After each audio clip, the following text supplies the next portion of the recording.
What first got you excited about blockchains? Think about it. Oh wait. I bet it wasn't multi-million-dollar hacks, exposed data, or finding somewhere safe to store your seed phrase. Was it? Maybe it was the idea of decentralizing a broken financial system. Maybe it was imagining a world where people own their own data and get to sharing the value it creates.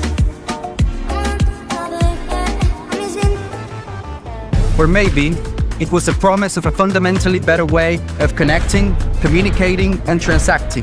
The next phase of the internet that empowers us instead of exploiting us. So why hasn't that happened yet? Why are we still living with the same broken system that blockchains promise to fix? It's because blockchains can't keep a secret. Enabling open, transparent systems was only the first half of the challenge. For blockchains to really change the world, they also have to be able to protect our sensitive data when it matters. And that's why we built Midnight, to bring down the final barrier to mass adoption and unlock the full potential of the decentralized web. Let's build the internet we deserve, together. Ladies and gentlemen, we all know this in crypto. Ownership matters. That's why Cake Wallet. Cake Wallet gives you full control of your digital assets, all in one easy-to-use application. You can store Bitcoin, Litecoin, Zcash, Monero, and many more with just one secure backup. Swap between coins in seconds. No copying addresses, no complicated steps, and even includes Bitcoin Lightning for faster payments. And with Cake Wallet built in, you can use crypto in real life through debit cards or gift cards. Simple, secure, self-custody. Download Cake Wallet and take control of your crypto.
Welcome.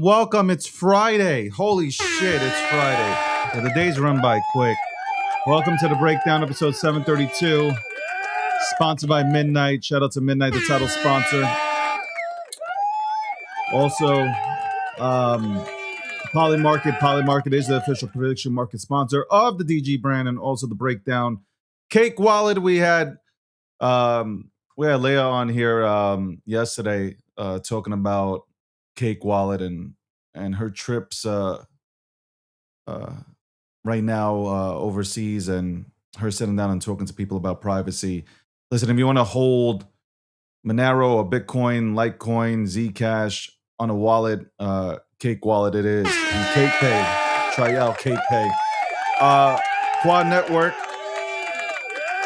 Hopefully we can get them on next week to go ahead and talk about the network. All right. There's madness. I was trying to do I try to do like 2 reaction clips per day. Like I try to, at least I want to do at least 2 reaction clips per day. I couldn't release the one that I wanted to do on Sailor. So I was like, you know what? I'll just talk about it today. I'll just go ahead and talk about the subject today. Everybody's blaming Sailor for Bitcoin's price. The current price of Bitcoin, the crypto market is basically essentially the crypto market is blaming Michael Saylor for where we are today. That's right. And I swear to God, I really wanted to. I have it. Like I have it on my phone in my drafts. But I couldn't release it because I was like, I have to come on here and tell you guys how dumb you are. I was like, I really need to tell you how dumb you are in real time. It's ridiculous. And this is why nobody, like, I almost feel like everybody's gone away from X and gone elsewhere because it is fucking toxic here. The amount of tweets and videos that were put out yesterday about Sailor being to blame for Bitcoin's price point right now was wild. Comparing Michael Saylor to Do Kwon yesterday, comparing MicroStrategies strategy to Terra Luna. I was sitting back and I was blown away. Especially that we have 99% of this space graduated from Ivy League schools with degrees in economics. And I would have thought, oh, wait, somebody would have popped out here and said, hold on, guys. I think we're looking at this a little bit wrong. But no, everybody was Michael Saylor, this, Michael Saylor, that. And then they were playing the clip. Of Michael Saylor going on to a CoinDesk interview, stating, by the way, he actually came onto my program stating that he used AI to create his products. He stated this on CoinDesk.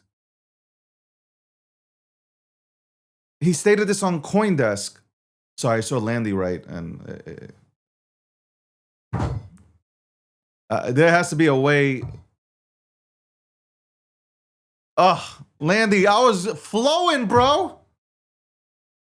Anyway. By the way, he did come on. He did come on to my show, and he made the statement, which was like the first time it was stated that like he used AI to create his products, which I saw nothing wrong with. I actually said, you know what?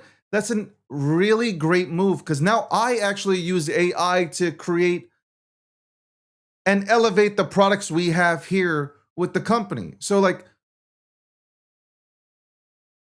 the companies you guys work for are using AI to build out your companies. It's just so weird to hear and to see this shit on the timeline. This is why nobody takes us seriously. This is really the real reason why nobody really takes this space seriously. How can you? This is, Saylor has a way to make sure that everything's paid, the dividends and all.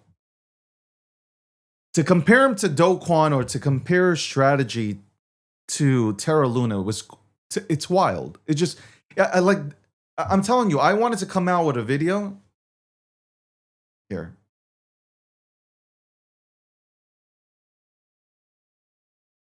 Let me get in here. Hold on. To crypto Twitter, the reason why the price of Bitcoin is down and the market is down in general is because of sailors, right? Twitter has come to the conclusion that it is all sailors' fault. Now found our villain for this cycle, Sailor, is his fault. Also looking at this clip from Coindesk where Sailor discusses using AI to go ahead and create his products. That's right, use AI to go ahead and help create these products like Stretch, and that is the reason apparently Twitter has come to the conclusion that Bitcoin is down. It's all due to Stretch pulling it down. Michael Saylor a few weeks ago selling Bitcoin. Everything is Saylor's fault. It's not because it has nothing to do with the economy, bear market. I mean, I could have posted this.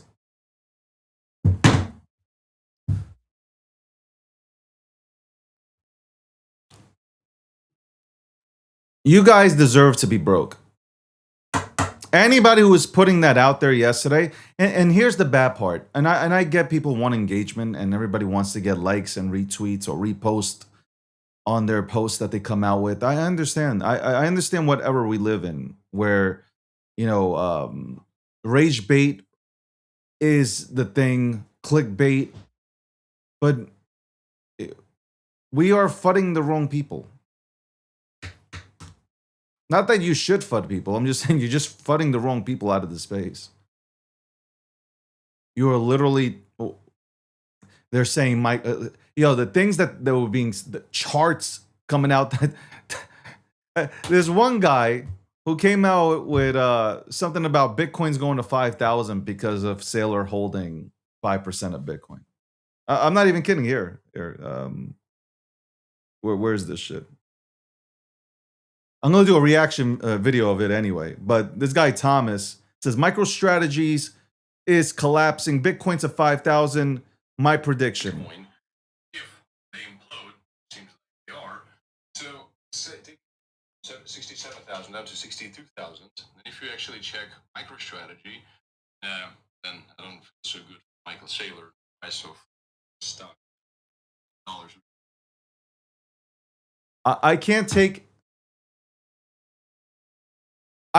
anybody seriously in this space. Bottom line, that's where I'm going with this. I can't take anybody seriously no more. Like I can't. I don't even think these can be real serious conversations anymore. If anything, I'm looking at this as like, okay, Stretch is an opportunity. If it's under 100, it's an opportunity to go ahead and buy it. I mean, again, you guys do what the fuck you want. It's an opportunity to buy that. And then you have an opportunity to buy Bitcoin. Bitcoin is not being pulled down by Stretch. Bitcoin is not currently at, let me look. Let me go ahead and look using G Markets here. Hold on. Bitcoin is not at 63,255 because of Sailor. It's not here because of Sailor. Okay? We are in a bear market. I know it's a little bit confusing for you guys. But we are in a bear market. Okay. That right there, that price, 63,255, has not been caused by Michael Saylor. Okay. And I said this already. If Michael Saylor is the reason why Bitcoin goes up and down, we have a major problem. I'll say that again. If Bitcoin goes up and down due to the activities of Michael Saylor, we have a major fucking problem. Thankfully, that is not the case. 4-year cycles, having all these, I don't know. I think you guys, You disappoint me. You went to MIT, all these Ivy League schools. You guys have been, I honestly thought you'd produce better content. Anyway, by the way, I'm laughing because if you check out the social post or the pulse of basically social media, which you can find on G Markets, you'll see essentially, who's talking about what and what's happening. I think I found Landy here yesterday. I cannot come. This is crazy. I cannot get. I cannot get on here. This is crazy. Let's go with Crypto Landy. Because Landy was complaining about him not being on here. Oh, I guess they don't like him. It didn't populate. Did I spell that right? I did.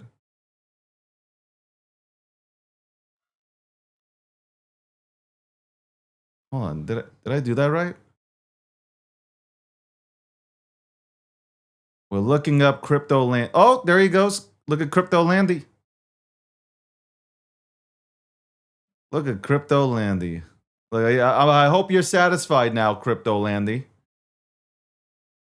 Okay, I hope you're satisfied now that you are on the list. Okay, I hope you're satisfied. Anyway, welcome to the breakdown, episode 732. Speaking of Landy, he'll be on right now. I see him in the green room. I'm just punishing him because I was on such a roll. He starts typing in the green room and it pops up and I see it and I'm like, fuck. Like, I'm on a roll. Talking about all this shit about how you guys are coming out here with content about Michael Saylor bringing down the goddamn price of Bitcoin. Crypto's going to zero because of Michael Saylor. Everybody's blaming Michael Saylor. And then there are people that are wishing to see strategy crash to zero. It's weird. Bit's out here redoing his bullish thesis on Bitcoin. I'm watching all this in real time. I don't even want to talk about Nat and what she was doing yesterday at the bodega during the Knicks parade. I don't even want to get into these type of conversations right now. Anyway, to me, it's a buying opportunity for it. It is. I know it sounds repetitive, but it is a buying opportunity for anybody in this goddamn crypto market. Take advantage of it because there are others that are taking advantage of it. The big money players are taking advantage of it. They are sitting there. I guarantee you, multimillionaires and people who have been investing for a very long time are laughing at you fucking morons as they read the timeline, seeing the content that you're putting out there, seeing your thoughts that you're putting out there, and they're fucking are laughing at you. They're like, continue to FUD it. Please continue to FUD and sell. Give us better positions. Not like they're buying spot, but I'm just saying in general, give us better positions. Send the motherfucker down. Yeah, absolutely. Send them up. Anyway, let's bring in Landy to talk. We'll also have at 1:45, we have the Midnight team coming on. We're going to talk about, obviously, we're going to get into Midnight City, Midnight. And then after that, we're going to have around 2:15, we'll have Landy, if he's game. Also, Rob Nelson, along with, I think Big Gunk is going to join us. All three will have the opportunity to discuss everything that is happening in the Middle East, which is chaos. It is fucking chaotic what is happening out there. Why do I have Landy up here? Like, what is this, man? Let me take this motherfucker off of here. Nobody want to see Landy up here. Landy. Anyway, the total market cap is 2.26 trillion. We're still good for the time being. Still good for the time being. Landy, what's going on, man? Good morning. Good morning. Send it lower. I just want to say fuck you to you real quick before we My bad. You're in flow state, and Bro, I'm I messed it flowing, up. and then I see the shit pop up. I'm like, See, this is the it's like I'm disadvantage of having freestyling, multi-monitors. and you like come in and just say, "Yo, hold on 1 second, bro." Like, no,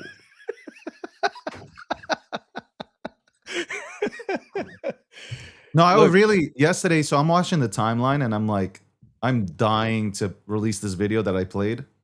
Like, I had like 4 of these videos, Yeah. and I'm like, I'm dying to release it as a reaction video. Then I'm like, nah, because I don't want to. I don't want to talk to anybody on this timeline right now. Like, the I get clickbait. I get the point. Like, you're a content creator, you're trying to get engagement. I totally get that. I understand it. I get it. But to eat our own is wild. And like to come out with like these things where Stretch is bringing down Bitcoin, Michael Saylor needs to be liquidated. Michael Saylor. Oh, by the way, this one was also put out there. Michael Saylor should sell $100 billion worth of Bitcoin and short it at the same time. The Delta things neutral. that Go Delta neutral. wild. Or I mean, look, he could short it. I mean, that's Look at you. Look, even that's you. not like You that's started not thinking unheard about it. of. That's not unheard of to I do know by that. OGs anyway. So like that's literally like what's been. Look, this is what OGs have been doing for years. They'll step into the market. They'll take a massive short position and sell underlying spot against it, and then just run it down to their bids. I mean, that's I don't think he could get away with doing that, to be quite No, honest. but it's the insanity to compare. You know what? Fine, talk about all this stuff, right? But to compare him to Do Kwon is really wild, because like People- you have a funded public company, right? Look, and somebody's gonna say, but what about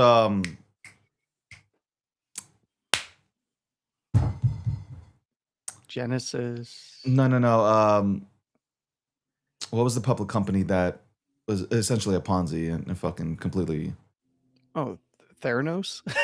no? They were just Besides lying that, about what they had. I was about to say Chevron. Hold on, what was? How am I having a blank right now? Talking about companies like Celsius and BlockFi? Because No, it's I'm nothing talking like about those. publicly traded companies. Remember when it all came down? Fuck. You had Grayscale. You had No. trying to think of other bigger players. It literally all came down, like all came crumbling down. Mm, Oh my god, what was the fucking company's name? It was like a shell company, essentially. mm. Anyway, whatever. You have here Michael Saylor that has money. Like, this company has money. Like, it has money. And you're comparing it to Terra Luna, which was printing tokens. Well, I think that people are just riding this narrative of he sold, therefore he violated his hodl mentality and ethos. And realistically, they are an overwhelming net buyer. They sold last bear market. They sold a little bit this time, and they're not moving the market down. They're also not holding it up, right? Like you see all the buying they're doing. It's not like price has appreciated every time that he's bought. In fact, on the way up, most of those buys were marking highs, and that's not that's a function of players in the know and in all the OTC game kind of, talking amongst each other and moving markets. And then you've got a bunch of different participants all over the place. Look, he said something really important when you interviewed him. And he said, look, no matter what happens at the end of the day, institutions are very small when you compare how much supply they hold versus OGs. So OGs control the market at the end of the day. I mean, hell, I was having this conversation yesterday. All of the ETFs combined, they buy and sell Bitcoin all the time, right? all of them combined hold 1.25 million Bitcoin. Crypto native exchanges have 2.7 million Bitcoin on them. So if you just take crypto native exchanges in aggregate for how much Bitcoin they hold, which is all being actively traded on crypto native exchanges at like 2.7 million Bitcoin, and you look even at the institutions, and then everybody cries, "Oh no, it's the leverage, it's the paper, it's this, it's that." They always have an excuse. Um, and look, is there games that are played to push price around? Yes, but it's by the players with the most Bitcoin in the market, and they take advantage of the paper side of the market to liquidate to the upside and downside. And a lot of it from an institutional point of view is not really it's they are at a disadvantage with so many OGs that hold so much supply with these really robust crypto native exchanges in terms of flows. So, it's a tale of two worlds. You've got one side crypto native and you've got the other side institutional, and then everybody blames Sailor. And I even heard the stupidest takes that I've heard is the short float on MicroStrategy and the liquidation event that happened with STRC, which really is just a bunch of people selling covered calls that got liquidated. That's why it went down so hard. Um, are the reason why Bitcoin is down. They're not selling Bitcoin even right now that we know of that is bringing it down. So anything that happens is siloed to that stock and those products. It would be, if you wanted to make any case, you would go, "Oh, hey, there's clients that have institutional products that are selling those, therefore the AP has to do redemptions, which is applying downside pressure because spot is being sold." DATs are net buyers. At someday they'll be distributing coins, but they're net buyers. It's like they're pretty much hodlers, right? And if they let go of, look, 2,000 coins or whatever it was last cycle that Sailor let go of, minuscule in the grand scheme of things. That's Yeah. barely a blip on the radar on the daily chart.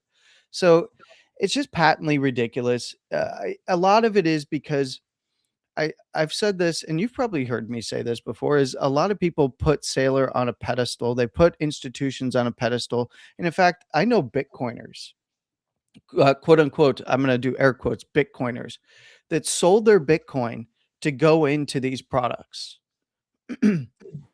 Ostensibly, they were Bitcoin maxis, and they sold their Bitcoin to go into these products, which is essentially the equivalent of selling your Bitcoin to go into an altcoin. It really is, because you're buying the volatility vector for Bitcoin, and if you're getting into stretch, you're buying that volatility vector and with an expectation of a return through dividends. And realistically, you don't have there's no claim to the underlying Bitcoin. There's nothing there that links these things together.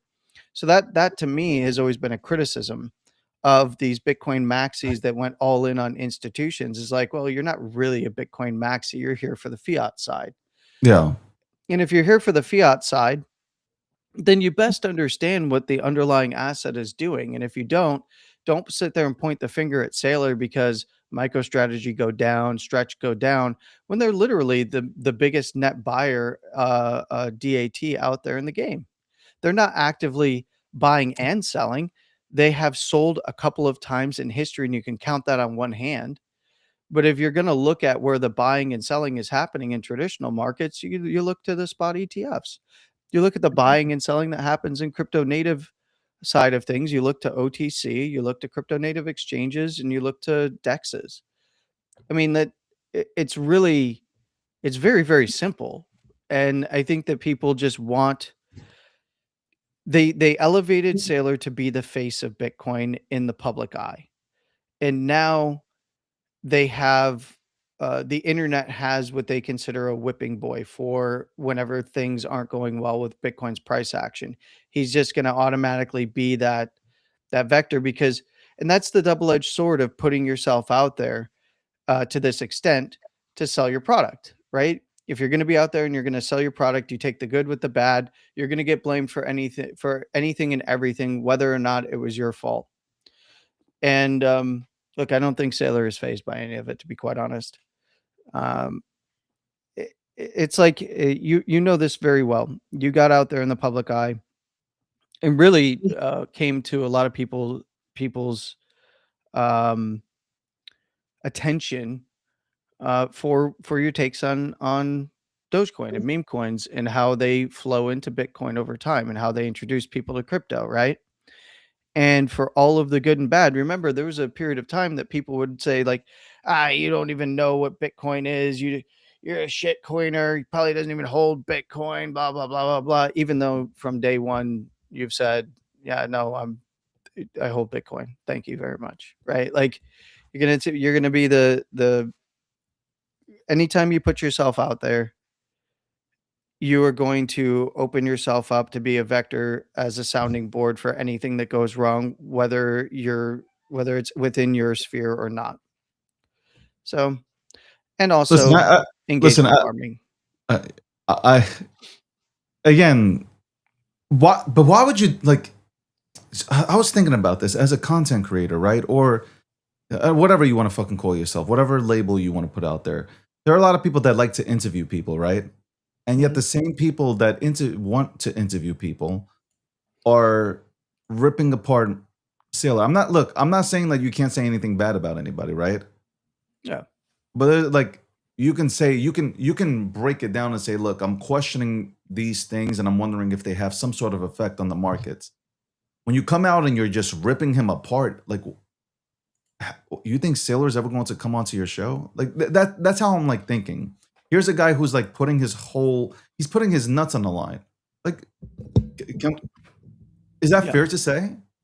Well, look, like he is literally going all in on Bitcoin, and it's modeled after traditional media, though, right? Like, is you get somebody where did things and you clip it up? I mean, traditional media doesn't. I mean, even if like even with Trump, they don't go that. I mean, besides the View, but you know what I'm talking about, like CNN, they don't even go that far. Oh no, they do. I mean, they literally edited. You look at any of the mainstream media; they literally edit interviews so that things are presented in a specific way, and that's exactly what many in this space do when they're interviewing guys like. That's not what I'm talking about. When you're calling him a motherfucker and a piece of shit. And you're saying that Sather, why do I keep on saying Sather, man? And that's also a reason why I didn't put up like 2 clips. I had a really good fucking clip, but I said Sather. Because I was thinking about the general manager of the Oilers and the Rangers, bro. I'm like, who am I talking about right now? But when you're going out there and you're ripping this man apart, listen, I'm not dick riding here. I can, Well, there's valid. You know me really well, Landy. I ain't gonna dick ride anybody. I'm just saying though, like here's Sailor. Instead of, it's kind of the situation with Charles and a lot of these people that are like front facing. Like here's a guy who like let's talk about Sailor, bro. Fuck. Sailor's out here putting fucking his own money and the company's money into Bitcoin. He believes in the asset. Like he really. You can see it in his eyes, his body language. He's not just doing it for the fuck of it, man. Like he believes this is a generational asset. Like you can see, like when you have the conversation with him, you can feel it. There's no script. Like he's not out here pretending. And you call like even when Peter Schiff like says like all these things that like he's like a fraud and he has a Ponzi scheme going, like dog, man, I get it. You want fucking gold to be fucking top notch, but like what he's saying is bullshit, man. Well, I mean, do you believe that strategy set up a Ponzi scheme? Look, or it's hard for you to go ahead and say anything. There's nuance there in what Sailor has set up in a product. It could be a Ponzi. What I'm going to say is my Sailor. God. No, I gotta misrepresent. Let me put on my clothes and go outside. This is gonna be all day, especially when Unc and Rob are here, huh? There is nuance here. What Saylor has done in terms of creation of financial products is nothing different than what many other companies do. All right. The the issue here is that people want to paint this as if um, that this is going to negatively affect Bitcoin and there is no value here. The value isn't in the financial structure, and the financial structure has been clearly explained. Oh, well, now it's me. David doesn't want to be seen on the same screen as me. And I am not in the camp of the target market. So I look at it and I say, okay, it's a volatility vector for Bitcoin. There's a product in which can pay a dividend when there is the cash to pay it. And they've made promises to pay a certain dividend. And as far as we know to this point, there's been no walking that back. I personally think that the flywheel he created is not for me. It is for other types of Answer the fucking question. if you're going to go by Stop going around well, in because circles. Ponzi Answer the okay, question. no, because Ponzi scams are illegal. So it is not it does So I'm not meet the asking you, like, definition. it's a simple. Do you think that he's running a Ponzi? Hmm. It's a yes or no. No, because it doesn't meet the legal Okay. definition. Okay. So now, if you want to look at the products, okay, and you want to critique the products, Yes. that's fine. That's where I do have critiques. Then that's fine. See, I think if I created a product and people are critiquing it, that's fine. When you're calling or saying that I created something and it's a Ponzi scheme, that's when it's not fine. Do you understand? Do you get where I'm going with this? Like, Yeah. you can say, I'm not interested in these kind of products. Like, this is not why Bitcoin was created. Or what you could go into all I'm sorts not of things. well, I don't think okay, so by the definition in which people are using it to call it a Ponzi scam or a Ponzi scheme, I do not agree with that definition and that defining of the product offerings. What what he is doing is the same thing that many companies already do. He's doing it with Bitcoin though. And I think that many are latching on to and Peter's changed his tune. You know that, right? Peter's No, changed he's his gotten tune. more aggressive. No, no, no, no, no. In regards to Bitcoin, because originally Peter's whole thesis was that Bitcoin is worthless and it's going to go to zero. He has since walked that back and redefined his criteria. And remember, his whole argument for a long time, in my opinion, my critique of Peter's take on things was that his assumption was incorrect in that Bitcoin was going to go to zero. And therefore, the underlying asset being held by companies like Strategy and other DATs, which, by the way, Strategy is not the only one. There's Strive is out there doing the same thing, right? You got other Yeah. companies doing the same thing. Um, They were actually upset that Saylor didn't mention them on well, I when mean, he their went to competition. Barcelona or wherever, Prague, I think, whatever, Yeah, wherever that conference was. but if your assumption is starting from this asset is worthless, of course you're going to arrive at the conclusion that he's arrived at. So now he's honed his argument against Saylor, and he still kept that same messaging. And look, Peter has a product to sell. Peter is an incredibly smart guy. He's not dumb. I know that a lot of Bitcoiners think that he's dumb and he's just a hater. No, he's a very savvy guy.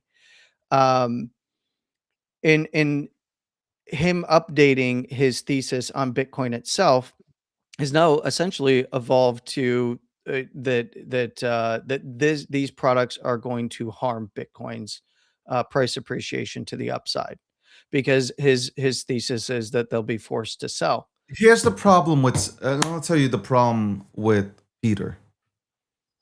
Peter wants to do a one-on-one with Saylor. So he's doing everything possible to pull him into a one-on-one, into debate or whatnot. So like he's saying these things, like he's gone after Sailor hard. Yeah. Like he's saying things that Sailor can go ahead and say, "Yo, lawyer up and just fucking smack him." Respectfully. I don't know if that would ever come to that, but maybe No, there like would be a case. listen, real men hold back. That's what I'll say. Listen, Well, I've been in this space and I've been slandered. I've held back. look, I'm a Bitcoiner, and I've had plenty of flack from the Peter Schiff types for being a Bitcoiner. Yeah, but like I'm talking about like he's attacking Sailor. I agree, he is. No, but like he's gone beyond. In my eyes, he's gone beyond that. He's crossed that line.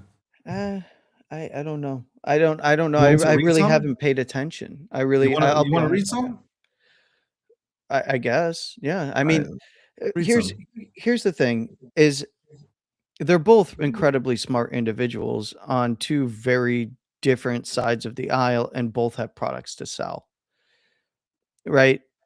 And I don't see one. I don't see a collapse of MicroStrategy or strategy. I think that that's um, a very presumptive um,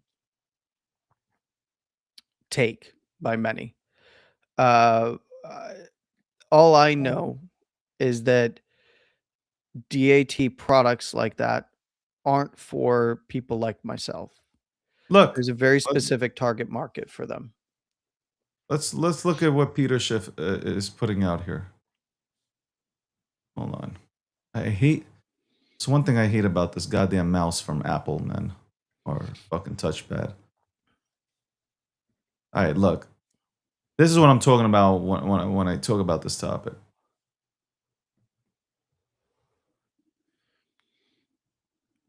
Widening discount NAV, yeah. CNBC provided Sailor with lots of airtime to scam their audience. The least they can do is report their losses. Well, Like this right here is like, bro, you're a smart guy, right? I would say that you just said Shift is a smart guy. I believe he is a smart guy. This is like, he is trying so hard to provoke him into having an interview with him or a debate, excuse me. you might be right with that. You know, Look, I like don't. all this is Sailor. Look at this. All this shit here is about Michael Saylor. Just read it. This one, Yeah. the financial house of cards Sailor built is collapsing.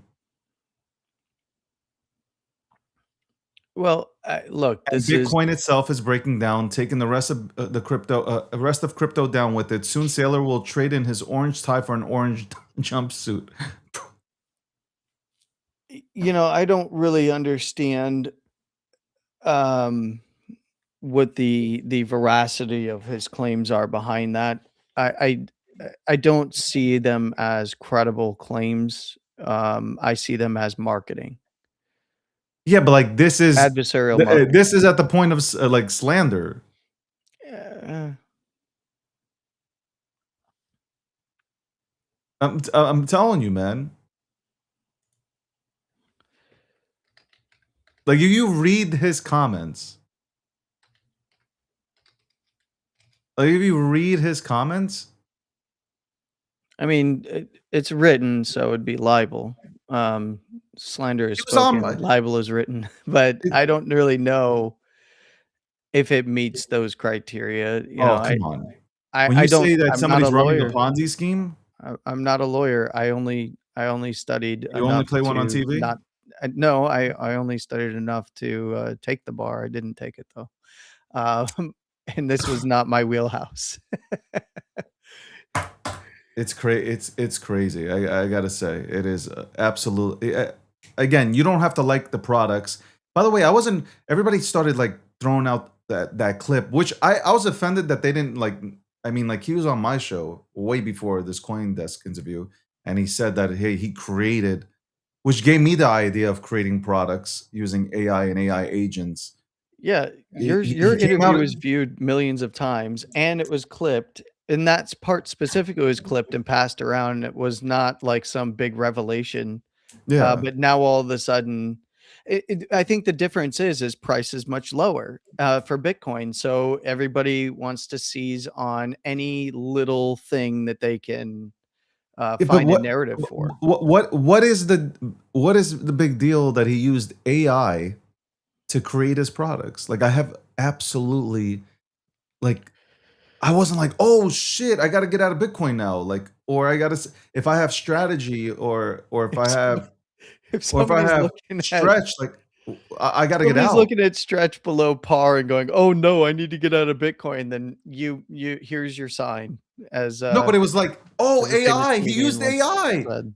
Have you not seen what's going on with like everybody coming out here laying off people and they are literally now focused on integrating AI into their companies to build out their products. And here you look, you don't think BlackRock, Vanguard, Fidelity, I can name all these motherfuckers. You don't think they're using AI and AI agents?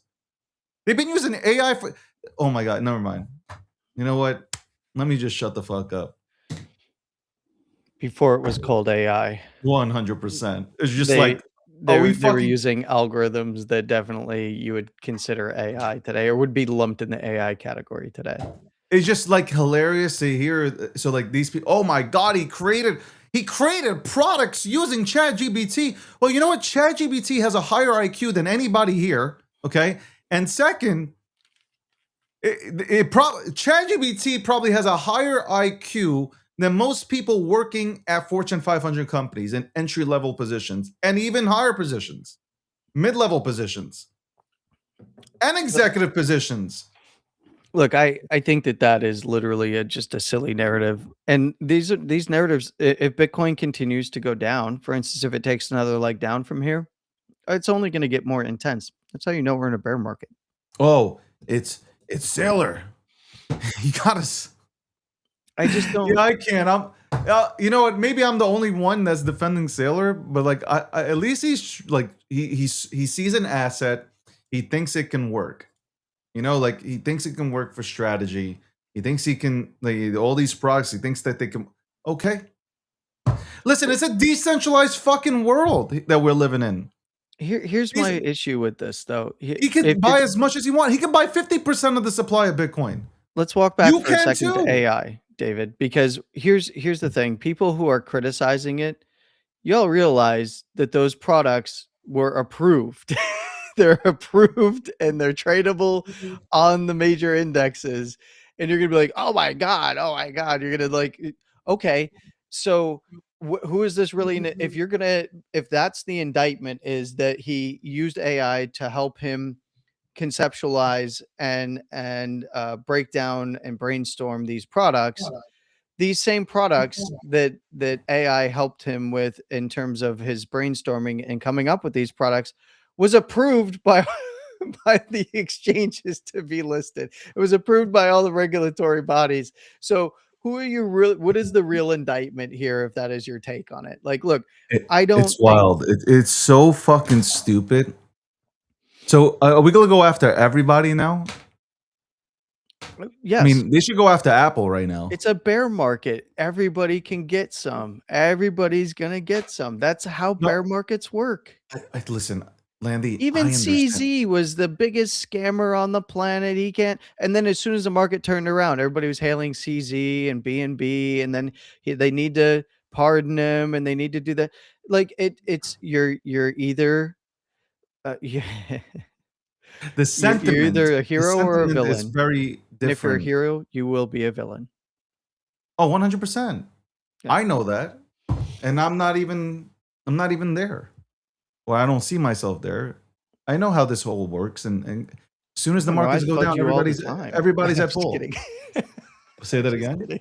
I said I fudge you all the time. I'm just kidding. I'm just kidding. Uh, but look, I mean, you're on a Yes. villain arc on certain social media platforms right Oh, now. I see what you're I doing. am. It's I really am. funny. So you might as well lean into it. You might as Yo, well lean you know into it. what? You know what I've learned, Landy? I've learned I'm like the Ric Flair of. I'll break down what I think I am. I am the Ric Flair, or if you watch wrestling, because that's the only way you can put it. Or maybe if I'm not playing on your team, you hate me. And you actually use the word hate, and the hate is a strong word, but you absolutely hate me. Yeah, I almost blocked you like 3 times this week. That's it. There is either you love me or you hate me. There is no middle ground. And you know what? Inside joke, folks. I feel like I'm best served. Like if I was a pro wrestler, right? And I'm not talking about like real, You would be the heel, bro. If you were a pro yeah, I'm a wrestler, heel. David Gockstein is a Yeah, heel. I'm a heel. I am absolutely a heel. And I would get the loudest boos. But then it's like once you start watching me, right? You slowly go from hating me to like, I can watch him, but I still dislike him. No, And they then, just hate watch. yeah, They just hate watch. We need it's to so monitor else- so we have material to hate him for. And you know what made me realize all this? You know what? When I realized this on Threads, when I came onto Threads, and I just simply asked a question, which I wasn't even trying to enrage anybody, and the amount of motherfuckers that came out after me swinging, I was like, you know what? It's the face. When they see the face, they're like, this is an arrogant son of a bitch. Fuck this motherfucker. All these things come out, and it's just like, you got to embrace it. You know, it's for the longest time, I want you guys to really like me. I've done everything. I've changed a little bit for you guys to come here and give me a hug. But no, I have to embrace the fact that when I step into a room, you hate me. There needs to be a poll. Who's more huggable? This little puppet over here or David Gockstein? It's definitely not me. It's Look definitely at not the me. little puppet. I got this smile on my face. I'm very approachable, kind of goofy. I want to be hated. You know what? I actually, I don't know. Oh, that is that. This is real, by the way, folks. I can tell you for a fact that he is farming hate on a certain social media platform, and it is beautiful to watch. And he is all for it. Like this man is taking in the hate, and he is just soaking in it. Like, oh, this is beautiful. He's getting in the jacuzzi with the hate, with a martini and a cigar, and just like hate me more. He's on the dance floor, like that meme of the dance floor where, yeah, you know, he's just the music's going, he's just dancing, just enjoying the hate. Give me. I guess I just have to. Hold on. Let me see.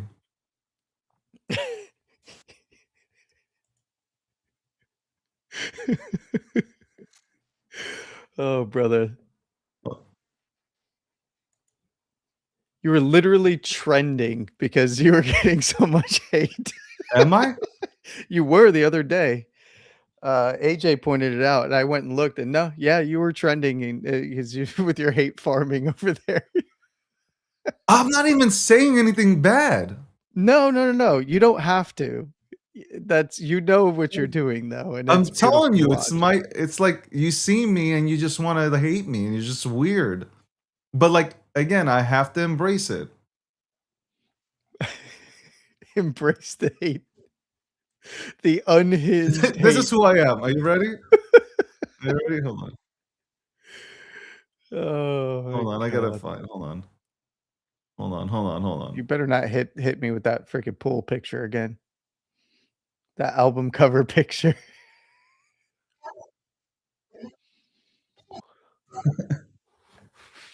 Okay, this is me. Hold on. This is funny. I've been trying to find it. So you know why people hate me?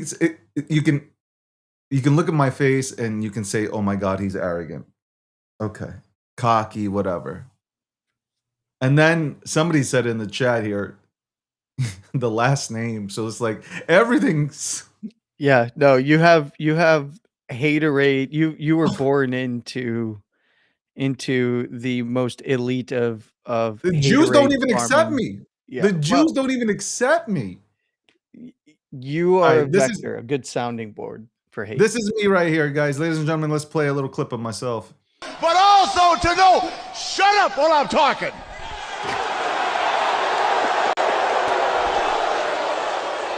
I will take your mother home and make a woman out of her, kid. You keep your mouth shut. Oh boy. Keep the clothes on. Keep the laundry on tonight, Mr. President. I'm talking to you, kid. I'm gonna make your mother go woo, woo, woo. But also to know, shut up while I'm talking.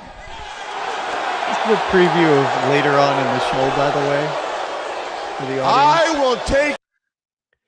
This is I will take absolutely your a mother and go preview. woo, woo, woo. I mean, He's going to be doing this with 3 other guests on the show in just a little while. This is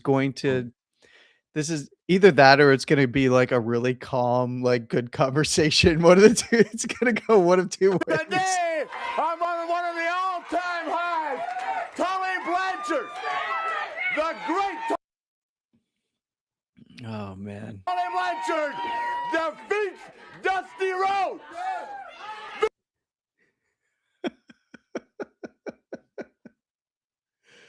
did it pause? Did this shit pause? Yeah, it's not playing on my side. $400,000. You know what I want to send to Tommy Young if I were you? The same thing I say to all my girlfriends when they catch me with another one. I'd say, honey, are you going to believe me or your lying eyes? And that's the way it was. Big Dust went down. And I don't care how much crying, how much hollering, how much complaining, how many lawsuits are involved. The bottom line is Dusty Rhodes, Tony Blanchard is walking around with $100,000 and he's still the champ. Oh, what a proud day in the life and the style and the rich and famous, the 4 Horsemen. Tony Blanchard's done it all. Now, the 4th of July. Oh no, I love Ric Flair, man. I think he's nuts, man. And you have to know first. He is the greatest heel of all time, man. There's been a lot of good I ones. can't help but he it is that I the look greatest. good, smell good, can dance all night long. I can't help it. I can't help it that I'm custom made. I can't help it that I look good, smell good, can dance.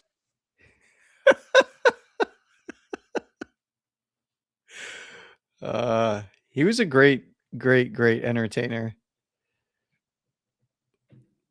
Drop of respect because you've Why is never it like my been shit is just there. not working? You I don't know. I It's hate- playing on this side. It was just pausing on the one clip. Just kept pausing. Anyway, I am the Ric Flair of this space, ladies and gentlemen. I am the Ric Flair of this space, 100%. I am a heel now. I've turned heel. Brother, you were heel from the very beginning. From the moment you freaking started going Oh my in God. and battling Maxis over, honestly, I there were conversations that you had where you came in freaking hot, and I was like, this dude is the heel. Like it, I respect it because if you go and you look at some of the interviews of the creation of that character, Who, me? brilliant. David, have you ever done an interview? This is not a creation of a character. This is just you. Bro, like, this is just me saying what I feel, and everybody takes offense. Oh! Can't believe he said that.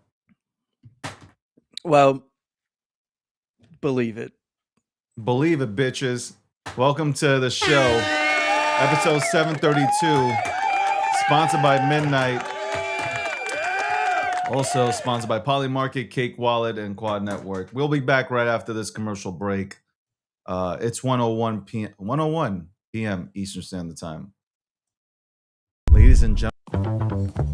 What first got you excited about blockchains? Think about it. Oh, wait.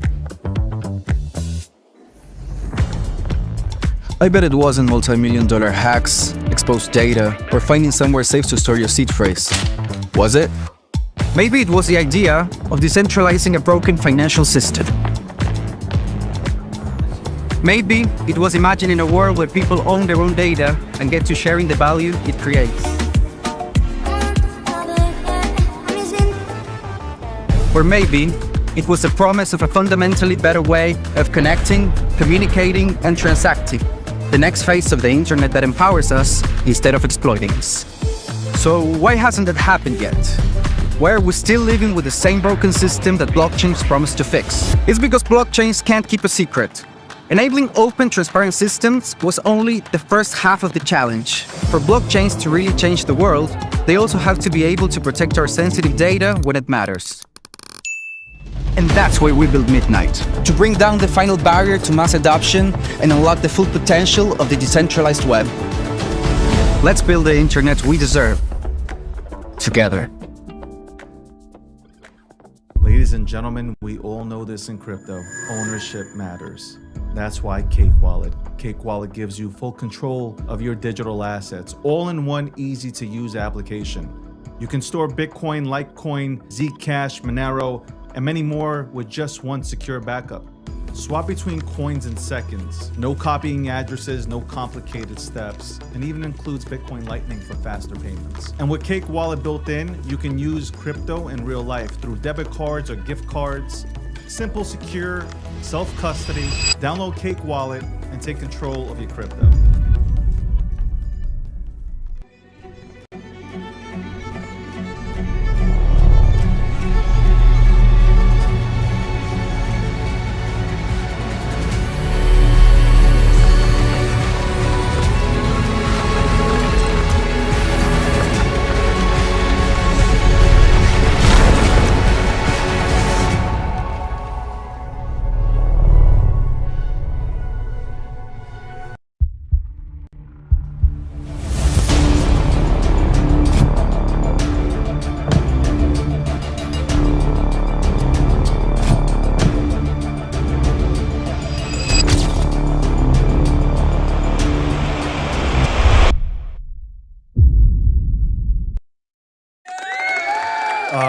Welcome back to the breakdown. I'm just reading. You know, I found this really interesting. I made a post 13 hours ago on Threads. I said, I definitely see President Trump winning the Nobel Peace Prize if this Iran deal holds. A lot of people will hate hearing that, but it's true. I got 120 likes, but 2,000 comments.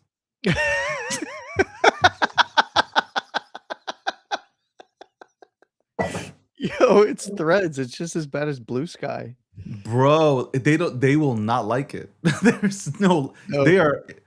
You don't get a Nobel Peace Prize for starting a war and then surrendering. It just doesn't work like that. You fucking started a war with them. Please stop. You sound pathetic. I sure hope you don't see for a living, because if you do, you're in trouble. Oh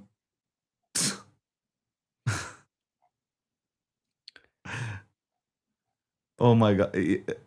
We're going to dig into this topic in a little bit. This is like me coming in like with Ric Flair's song on.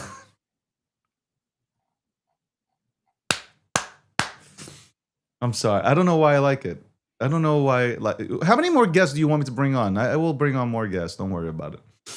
But you got Rob, you got Landy, you're gonna have Big Unk now, and all three of them are gonna go at it. And I'm gonna sit back and I'll be like drinking my water from the side, watching as they all don't agree on the goddamn topic. Well, speaking of that topic, the Middle East is in fucking utter chaos, bro. I told you, there's never going to be a deal because of Israel. And I'm saying something that is highly controversial for me because I'm not going to be able to go to any bar mitzvahs after this. So, but that's the truth. Well, It's part of you're just this, not going to get a deal done. well, here's what's happening with the media and social media, especially, is Israel flat out stated that they are going to initiate a campaign against the deal, and they are the primary drivers behind the misinformation surrounding the deal right now, which is So, just an MOU. It's not even a finalized agreement. but at the It end of the is an day, agreement to finalize an agreement. It's literally it's a but trial. like It's like getting a trial subscription. what happens here though is now I see, this relationship deteriorating. Look, there's two things that can be playing out, and you know what? I'm ripping the band-aid off. I'm going to say what it is, what I think could be. The conspiracy theory, tinfoil hat person is sitting here saying they're playing this all out in the back channels. Like they are purposely going. Trump and BB have said, "Look, we're going to play this out. Good back, good cop, bad cop kind of thing out here in front of the media." Then there's this other thing where I don't believe Trump will play any sorts of games with anybody because I think he wants this to be done with. I really believe Trump wants this to be fucking done with. You also have like JD Vance going around. Like JD Vance is really, I gotta say, I like the way he's been out there, for the last few days talking. Maybe I know you might disagree with me, Landy. I'm just saying I like the way he's been expressing his opinions on these topics. Eh, He said one thing that I do agree with him on. I'm gonna get a lot of flack from Cabinet this. members thing, and the Israeli What? cabinet members is probably what you agree with him on. No, I saw him sit down with an interview with somebody, and he said, "You can't say everything is anti-Semitic." And I know I'm gonna get heat for this because I do. When I say I'm going to get heat Well, for it's this, I overused. do. It's overused. What? It's overused. Everything. You there are things that are anti-Semitic Yeah, that you can call out and say, and like JD Vance said, it's but so not wrong. everything It's wrong. is. But you Legitimate criticism is not correct. anti-Semitic. When you criticize and you say that's anti-Semitic, that's when the word loses its meaning. It's like calling Or everything racist. That's it. And that's what JD Vance said. It's like if you go back to the 90s when you so like I agree with him, but I've said that way before. Like I've said this on this program, and I've taken heat from some of my fellow Jewish people for saying that.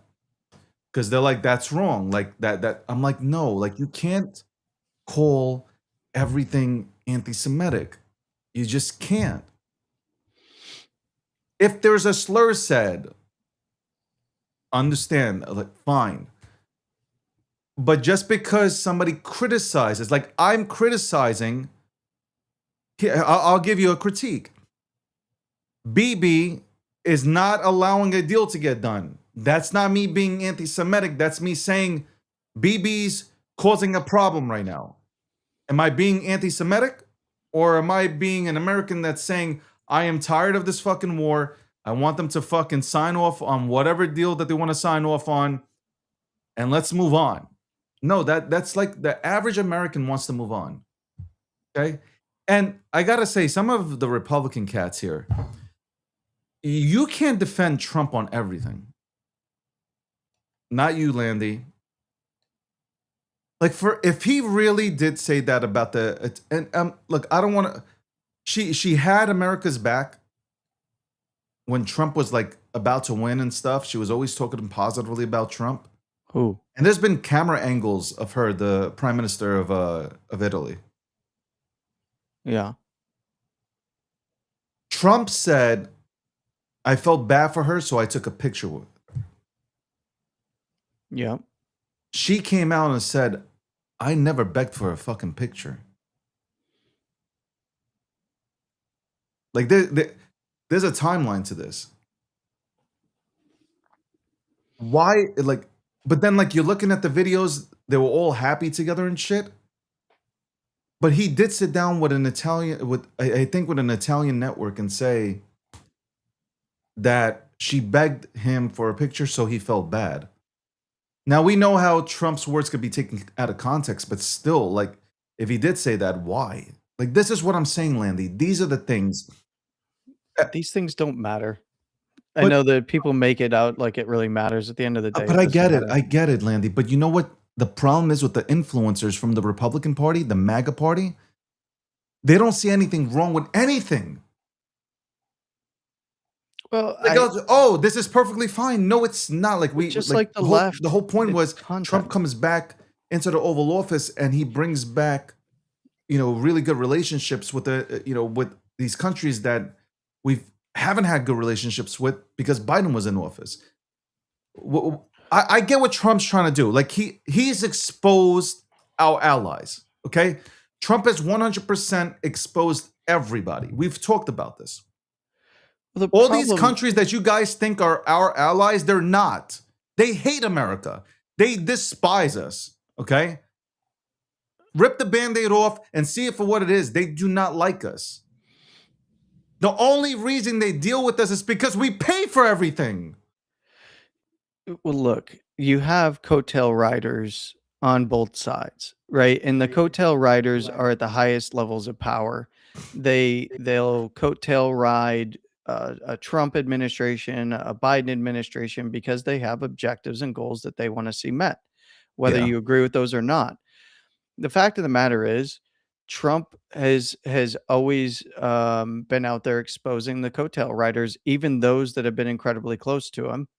A lot of the Democrats don't typically expose their coattail riders. They hang them out to dry and basically shove them off to the side, right? Um, Whereas Trump continues to highlight the coattail riders. He's the one who makes it the story. And look, a lot of it is on both sides of anything Trump related, obviously, is all about content farming. Um, I agree with him talking about another leader in that manner? I don't really care. It's the criticism of not having what many would call decorum, right? But the thing is this is not we've seen a lot of decorum and pomp and circumstance bullshit from a lot of people, and I think that the right likes to seize on that, and then the left likes to criticize the fact that there is none. And realistically, I don't give a shit. I want to see results, whether I agree with those results at the end of the day or not. I want to see the results. I want to see something that's being done or at least attempted to be done. If Yeah. it doesn't align with what I would like to see, I make that known. And in the crypto side of things in particular, I from the very beginning of when he was forming who he wanted to have on the crypto council and lead it, I was very against it. Like, this is not good. I don't think that these people are the ones that should be guiding any of this path forward. But he surprised me with good nominations for CFTC and SEC. It's all about, at the end of the day, the report card that you have in your own mind is going to be subjective to your values and which side of the aisle you fall on, especially. But the reality is, you cannot file a report card until the report's done. And if there isn't something done, you give an incomplete on the project and you say that was a negative. If it was something that was not to your satisfaction, there's negative, and the things that were done to your satisfaction, there's a positive. And what your hope should be for any side is that the positives outweigh the negatives. And for many on the right, they see this kind of adversarial diplomacy the the with the allies that we have, from the perception of they have been destructive to the American people directly. Therefore, any kind of adversarial position, even with allies, is acceptable. Democrats, who used to be adversarial to some of our allies, at least in talk, never really followed through. But now are on the other side of that and say, no, you shouldn't be adversarial with our allies.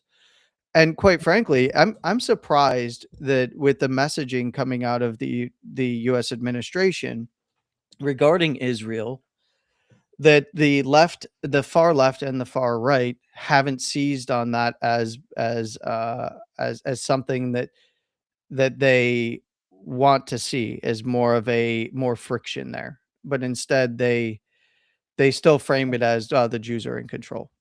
So this is all fake and it's just a big conspiracy theory and they just want to look like they're fighting instead of actually looking at it and taking it for what it's worth and then seeing what the results are.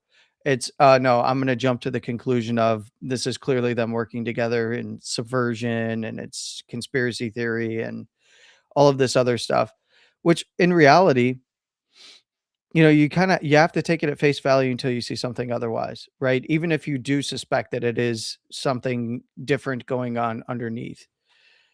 And that's, even when they get what they want, it's not good enough, and that is a hallmark of the far left and far right. Yeah. Does and that's okay. You kinda need the fringes anyway so that you know what to oppose, I guess, as a as a balanced human. If you're on the left, you're gonna have and there's a lot of people on the left that don't care for the far left just as much as they don't care for the far right. And vice versa. There's people on the right who don't care for the far right and they don't care for the far left. And look, there is a middle ground. There's always a middle ground. Um, and a lot of people just don't like Trump's personality. They don't like the way that he says things, and they're going to view this particular event and they're going to clip it up and they're going to make a big deal about it on the right, especially. And it's like, well, have fun, I guess. Does it really matter in the grand scheme of things? No. I just again, no, I don't believe there's going to be a deal done ever with Israel. We shall see. I mean, you saw You know what it is? The BB just not going. Let me explain it differently. America doesn't understand what it is to be in the Middle East. How about that? I think that's the best way to explain it. So Israel has to live with these people. They have to live every day on edge, not knowing if they're going to fire off missiles, have somebody come in there and blow themselves up. Like, this is what Israel lives with. Maybe they shouldn't fund. Maybe they shouldn't fund some of those same damn groups then. Look, some of those same groups that they're lobbing missiles at and bombing, they have funded in the past. They have worked with Western European nations that also funded it as well. So maybe don't fund your enemy. Hold on. My point here, but we funded a lot of people also. I mean, everybody funds everybody. Yeah, I agree.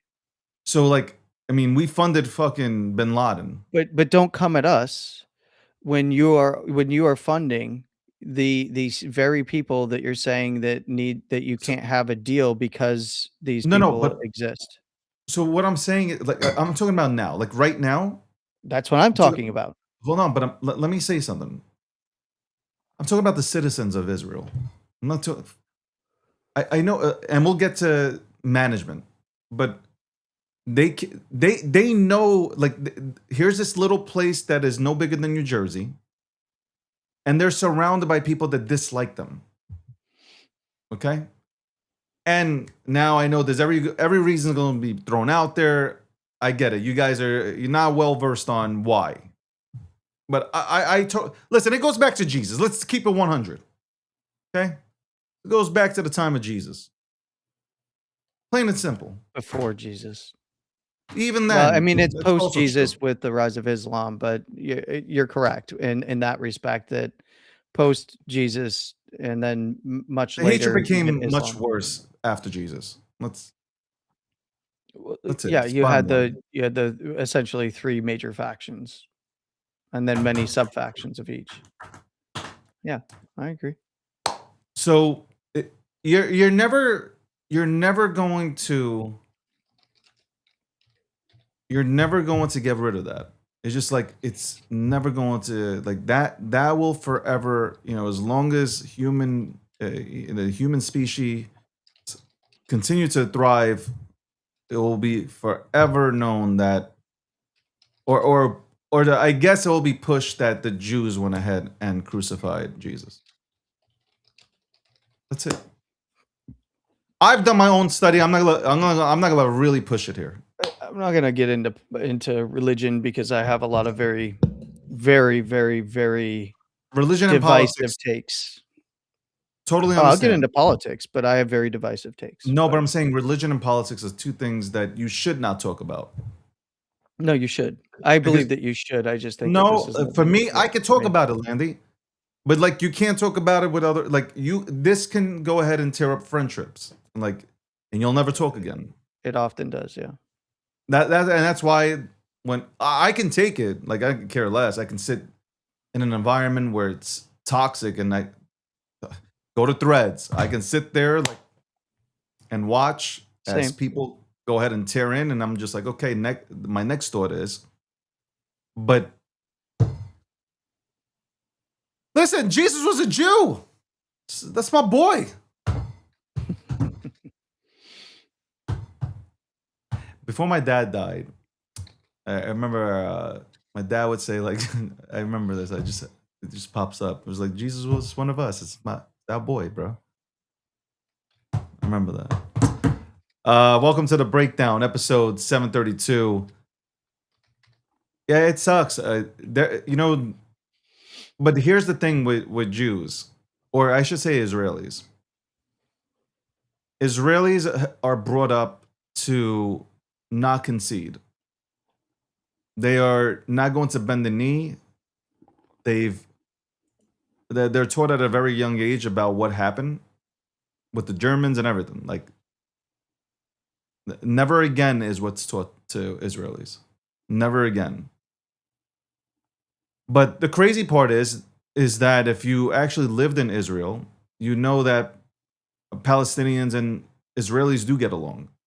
That's where the misinformation is pushed. That like there's absolutely no vibe between the two cultures, when there actually is. You have friendships, and you have people from both sides that work together. That's reality. I can tell you that's reality. That's 100% factual information that I'm giving you. Does everybody like each other? No, but that goes here in America too, right? Mm-hmm.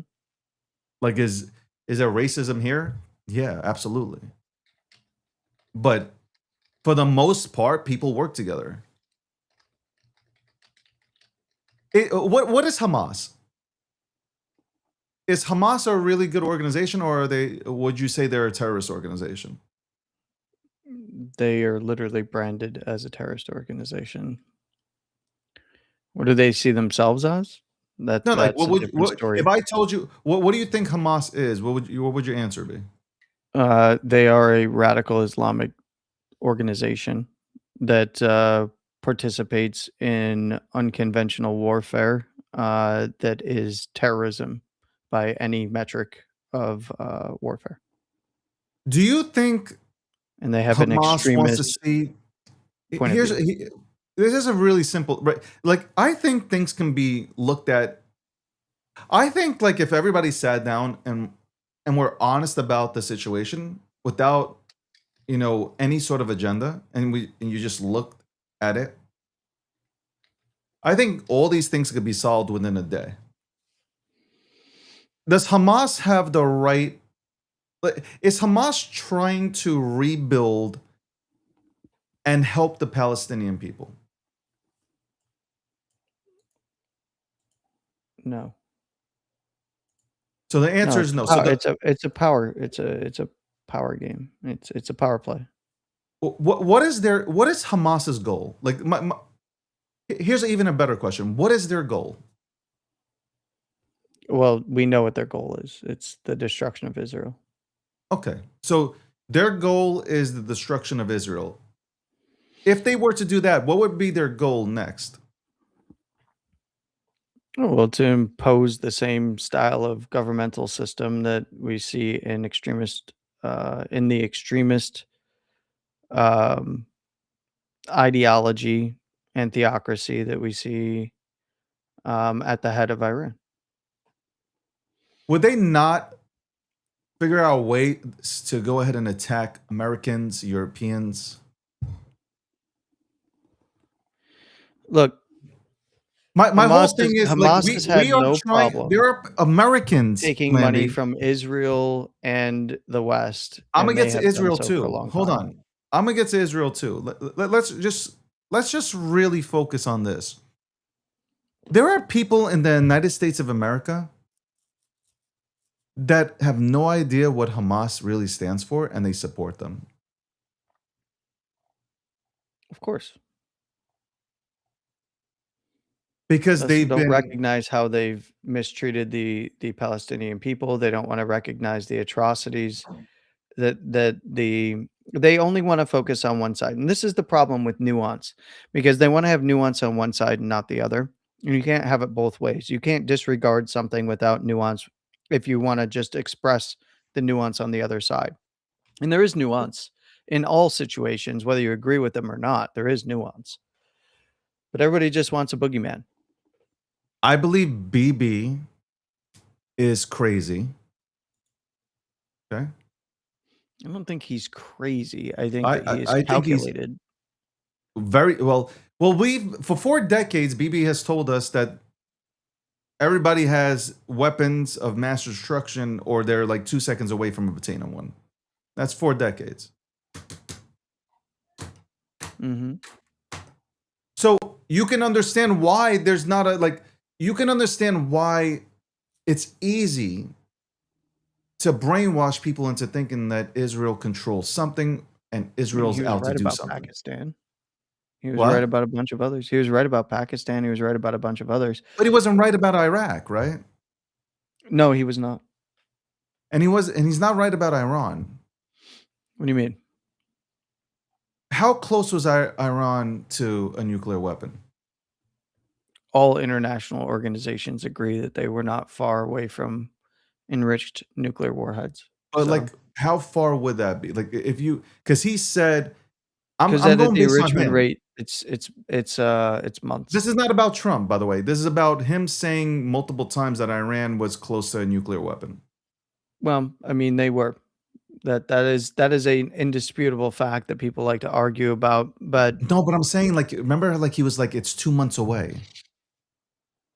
Like, my whole thing is his timeline is always Yeah. like, it's a month away, it's 2 months away, when they're probably like 2 years away, hypothetically speaking. Okay, well, I'm in not this saying case, they're not. probably months away. Here's what I'm trying to put out here, Landy. I'm not saying that they're not trying to create one. That's not the argument. I think anybody with any sort of IQ would agree that Iran was trying 100% to create a nuclear weapon, right? We can agree with that. Yeah. What I'm saying is the timeline. Yeah. And for him, it's like right now he's going through his own personal shit, right? In Israel, right? So people can say like he's trying to go ahead, but at the same time, if you review the timeline, he's always been this way. But to further go ahead and stay in power, right? You're not going to do anything right now when you're at war, right? They're not going to do anything to him while he's at war. Well, that's why that's why he suspended elections and all that kind of stuff. Yeah. This there's is legitimate such criticism. a difficult situation, bro. It is crazy, man. Because if Trump wants to go ahead and come to some sort of agreement which benefits the United States of America and ultimately benefits the world, he does not want them to exist. BB does not want them around. Like in his eyes, there is no peace with these people because of what they've gone that's the through. view of the UAE and Saudi Arabia as well. I get it. I understand. Like, I totally understand. He's not siloed in that view.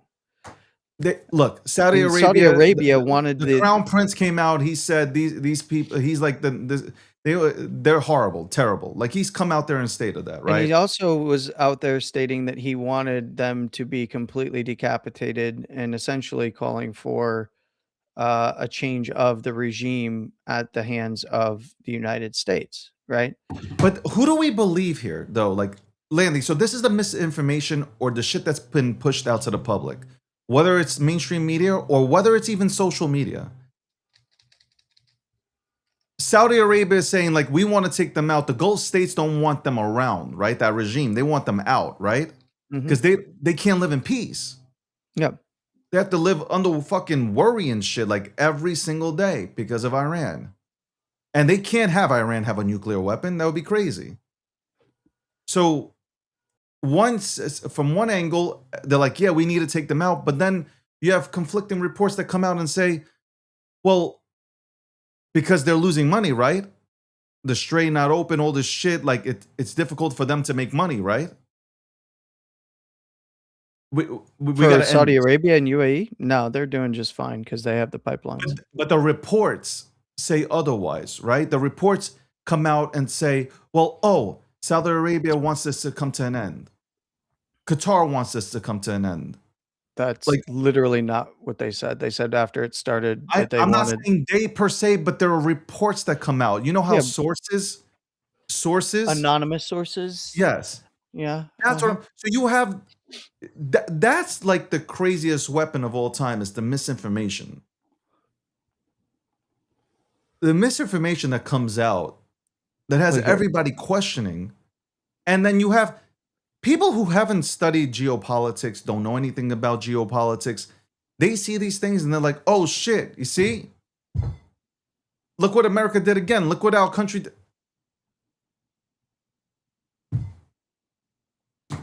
That's why this country, by the way, is so divided because you have the misinformation that goes out there. You have these professors and these colleges and universities that are so fucking liberal that they are brainwashing these kids into believing a lot of this shit.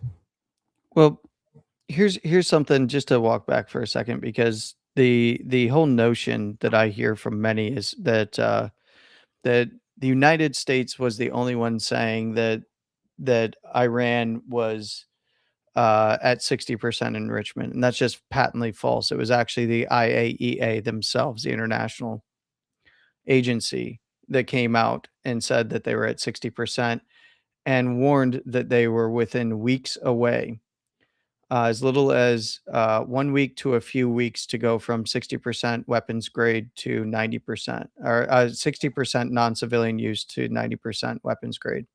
And that was prior to the first strikes. And that buried a lot of the facilities under a lot of rubble that then, they started to essentially reconstruct, right? They were pulling material. They also poured concrete over the top of certain sections, likely to limit exposure. And this is where a lot of people come at this from the, oh no, that was just a big lie. They never had weapons grade, or they weren't at 60%. They wouldn't have been weapons grade. So you get these. It's untrue. It's just the Americans saying this, and it's not. It was the IAEA, the US, and the EU that have actually agreed that they were at 60%, and had specifically, as is written here by the IAEA, no plausible civilian justification for it, and that they could be weeks away from weapons grade. So that was prior to the actual strikes.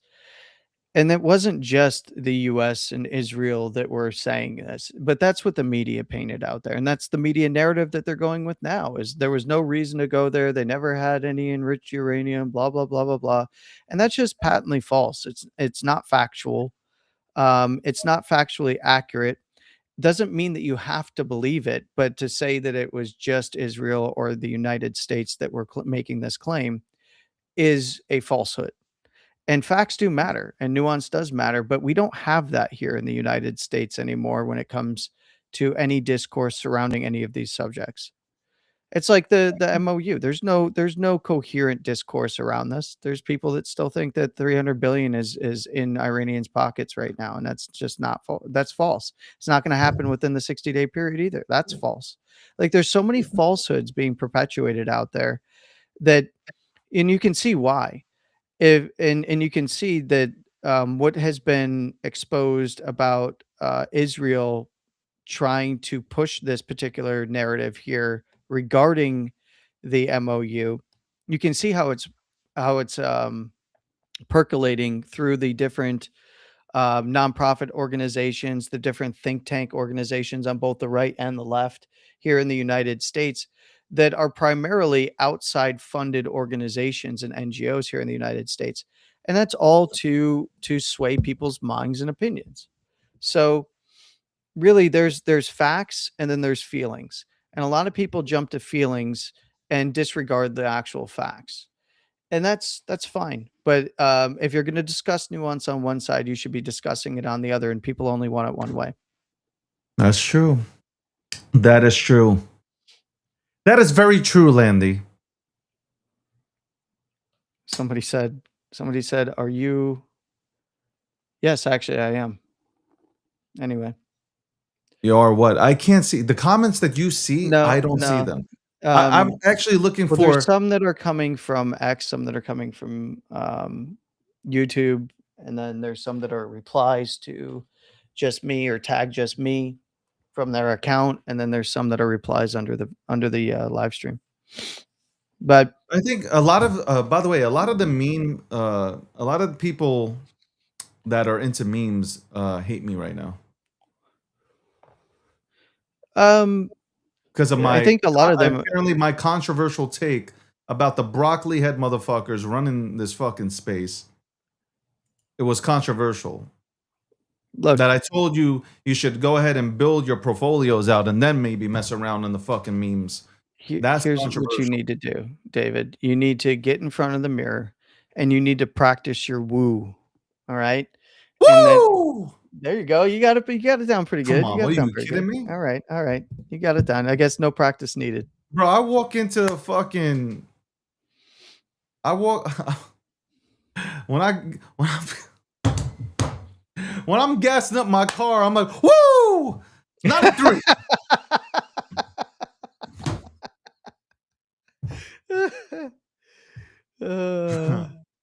Oh man. I gotta tell you, this whole week I'm worn out. I'm a little bit worn out from this entire week watching just watching a bunch of like the noise is loud right now. It on all is. fronts. It On all really fronts. fucking is. It's really fucking loud. Like I would have loved to see a fucking peace deal. I said by the end of this month I would have loved to see all this shit, it come to an end with Iran. But I'm sitting here obviously telling you I'm consistent with this, saying that like, how do you negotiate with terrorists? So there you have one problem here with Iran, right? The capability of them making a nuclear weapon should scare the shit out of every country and everybody. Okay, I don't even know how you can fucking support Iran. Iran just absolutely doesn't allow their people to live. Like their own people want them gone. Like 90, I guess, what is it? 80 to 90% of the people in Iran want them gone. You know, Trump is trying. He's fucking absolutely trying with the administration to go ahead and do the right thing. You got Israel that says absolutely no way we're keeping. There is no deal with these fucking animals that are going to stay in power. What was the point of all this shit? You got the United States of America where, midterms are coming. Okay, I want to see us keep the House and the Senate. We're most likely going to keep the Senate, so I'm not worried there. But the House is important to go ahead and keep. Well, That's important.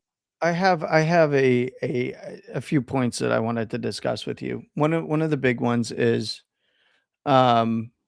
you saw some of the reports, and this is not just the United States administration reporting this, but there's some reports out of the Middle East. Take with a giant grain of salt, right? Is that the Iranian regime has indicated that they want to allow as soon as possible the IAEA and Department of Energy nuclear inspectors to come in and inspect all of their sites. And apparently this involves revealing sites that the public hadn't previously known about that maybe were struck as well by either Israel or the United States. So there's that with a grain of salt. here's the other big thing that I think is interesting about this situation. There's also news reports that Iran has reached out directly to try and settle or come to an agreement between Israel and Hezbollah. Hezbollah, Hezbollah slash Lebanon, right? So there's these types of things that we see It's called happening. Hezbollah because, unfortunately, that's who runs Lebanon. Well, look, the Lebanon used to be a Christian nation, which It is used to be. AJ, one of my good friends. Lebanese. Yeah. Yeah. Look, it's interesting, and I don't really, not that that matters in this particular situation right now, other than the conflict that we're discussing. But the reality is that what is occurring right now used to be run by, um, used to be spearheaded by the United States and Western European nations. And what is the revulsion to what is happening now? The revulsion is by many in the West is that it's the United States working with Gulf states and Middle Eastern countries to solve this problem. Yeah. And you can see that all of the think tanks out of Western Europe are very, very upset by this, and they're all tied in with the think tanks here in the United States. And all you gotta do is look at the most recent Atlantic article and then understand who those people are and who's behind some of those articles. Those are not, America-aligned, um, individuals, let's put it that way. They have their own self-interest, and look, I don't really, um I'm not gonna berate other countries for having their own self-interests and trying to push those in America. That's pretty normal. We do it everywhere else as well. But the understanding the lay of the land, I think, is important. And what is happening in that region is that the United States is really pushing forward with, from a diplomacy level, to recognize the Middle East countries as a bloc and as their own independent sovereign nations, and having them take the wheel essentially with the assistance of the United States, and cutting out Western European nations from a lot of this. And that is something that is very different than what we have experienced in the past 50 years. So I think that we're going to continue to see, as this evolves, the perception that will be painted, especially in mainstream media, and then of course perpetrated and perpetuated online, is that everything about this is a failure, and there was no winning, and Iran won, and all this and that. And look, it's very simple. By no measure is surviving winning. Surviving is not a winning tactic; it is a survival tactic by its very, very nature. And one of the things I think that many came in with the expectations once we went kinetic with them directly and for a prolonged period of time is that, oh, well, the United States is going to do a regime change operation. And my contention has been since the very beginning, day one, talked about it with you. I don't believe that that's the case. I don't think that's the goal. I don't think that's the case. And I referenced, the Middle East managing themselves. So, Yeah. and that's really what we're seeing. And then there's pros and cons to that. And there's a whole bunch, there's a big nuanced argument and conversation about that as well. So it is its own set of things to consider with that in place as well. Well, we we'll have that conversation hopefully at 2:15 as Rob Nelson, who's put on his pink shirt, and His code pink shirt. also, I think he has a pink shirt on, and with his pink pen, and also hopefully we'll be joined by Big Gunk, but we'll get to that. But yeah, well, this should be a good conversation. But we're going to segue into bringing on the Midnight Team. I'll see you later, though. All right. But we'll go ahead and talk with the Midnight Team. I might Sounds even good. bring you in. I don't know. Depending on your behavior, I might bring you in. but we'll bring on the Midnight team to talk about Midnight and also Midnight City. We'll be right back after this commercial break. Shout out to Landy. Landy, you're a good guy. Don't ever let anybody tell you you're not. Bye, Landy. And we'll be back right after this commercial break. What first got you excited about blockchains? Think about it. Oh, wait. I bet it wasn't multi-million-dollar hacks, exposed data, or finding somewhere safe to store your seed phrase. Was it? Maybe it was the idea of decentralizing a broken financial system. Maybe it was imagining a world where people own their own data and get to sharing the value it creates. Or maybe it was the promise of a fundamentally better way of connecting, communicating, and transacting. The next phase of the internet that empowers us instead of exploiting us. So why hasn't that happened yet? Why are we still living with the same broken system that blockchains promise to fix? It's because blockchains can't keep a secret. Enabling open, transparent systems was only the first half of the challenge. For blockchains to really change the world, they also have to be able to protect our sensitive data when it matters. And that's why we built Midnight, to bring down the final barrier to mass adoption and unlock the full potential of the decentralized web. Let's build the internet we deserve, together.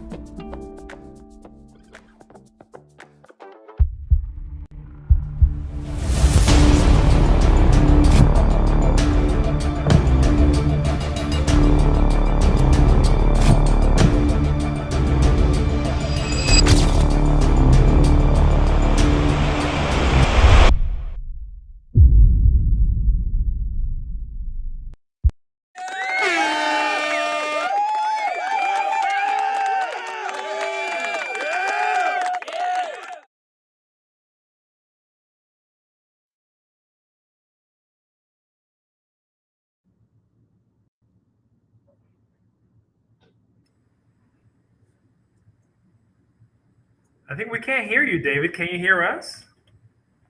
I think you might be muted. This is great, and what a monologue, what an entry I made for you guys, and I was muted as always. Well, I said I'm excited to have you guys here. We're excited to be here. I'm sure it was a wonderful monologue. I mean, it really was. I gave you some flowers. I gave both of you guys some flowers. I appreciate that you guys are taking out the time to come onto the show to talk about obviously Midnight and also Midnight City, which I've been running around and watching my AI agent. I don't know. Listen, I put a funny spin to my agent, having fun in the city and stuff. But how's everything going on your side before we get started? It's going well. I think it's been an exciting time. So much things have been on the horizon. We built the first version of this that we demoed in Hong Kong in February. And back then it was just the proof of concept. We said if a city was to run on top of Midnight's blockchain, what would it look like? And I think we've achieved a tremendous result in displaying what that would look like. And then Charles said, what if other people's AI could connect to this as well? And then Nico got to work and built an incredible engine so that all of these different frameworks of AIs like OpenClaw and Hermes and NemoClaw and Omega Claw could all tap into the city and be part of its evolution. So it's been really exciting.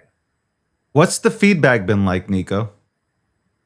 Yeah, it has been very interesting because a lot of people see different use cases. So some people want to see their AI agent be able to support them with DeFi or even things like AI infrastructure. So right now, AI is super hot, and people are thinking, how can I invest in things that support all of these models that are out there, data centers, voltage infrastructure. So there is so much research to do there. So having your own AI agent that can help you validate a thesis that maybe you hear from Twitter or other spaces.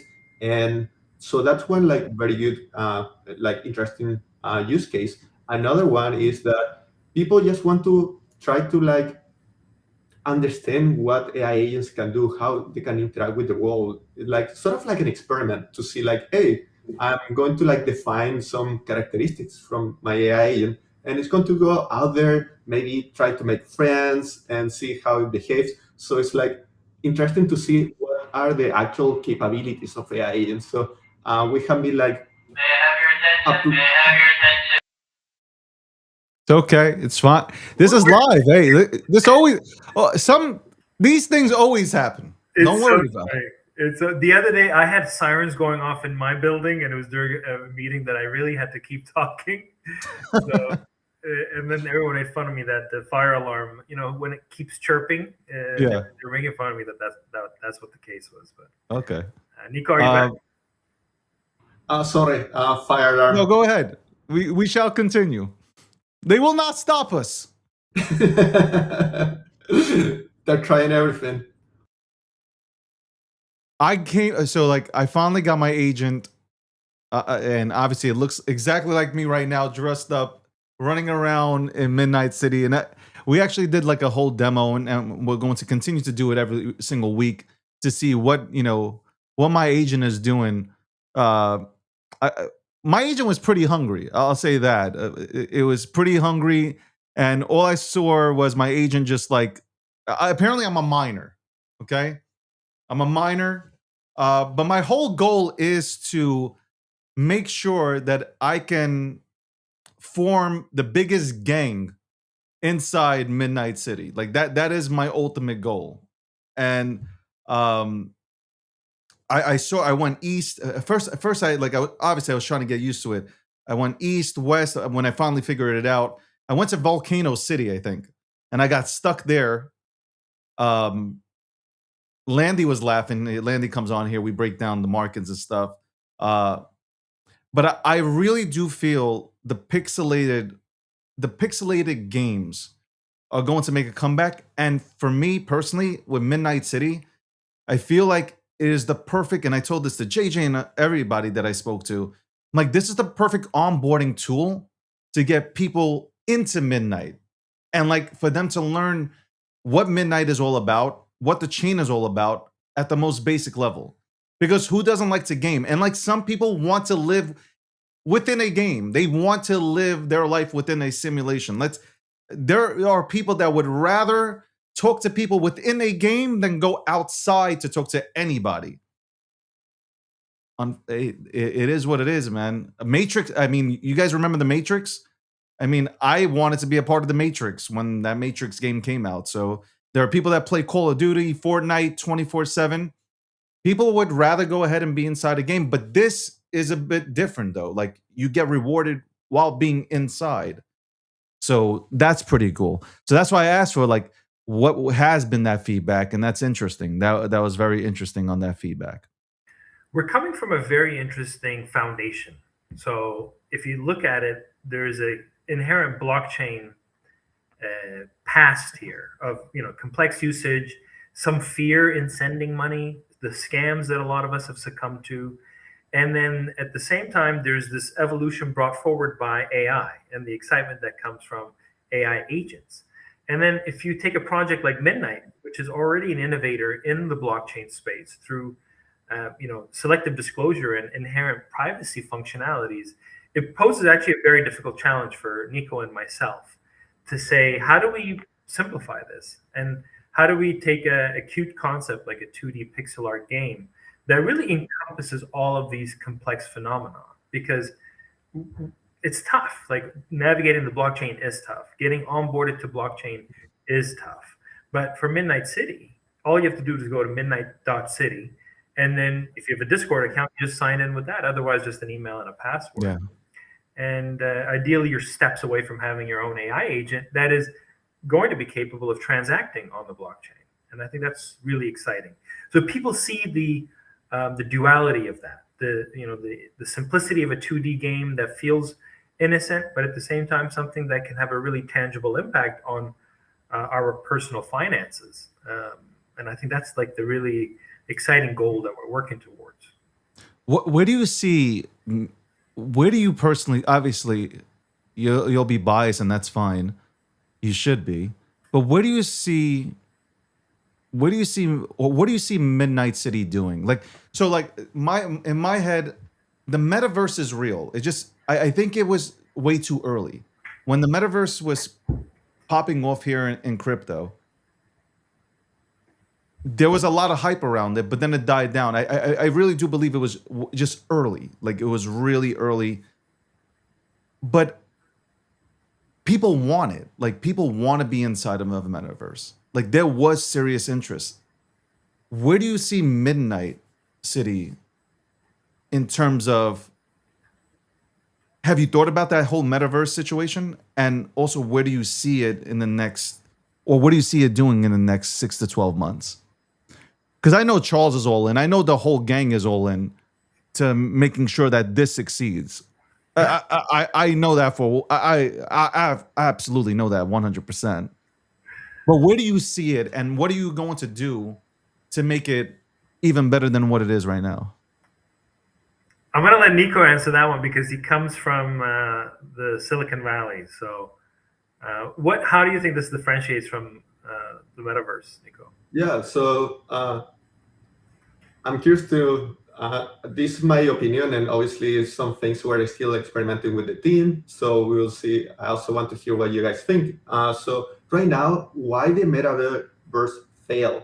Maybe one of the hypotheses is that maybe we were like targeting the wrong people, the wrong segment of people. Maybe actually like the users of the metaverse are not humans. They should be AI agents. And why AI agents will like this metaverse?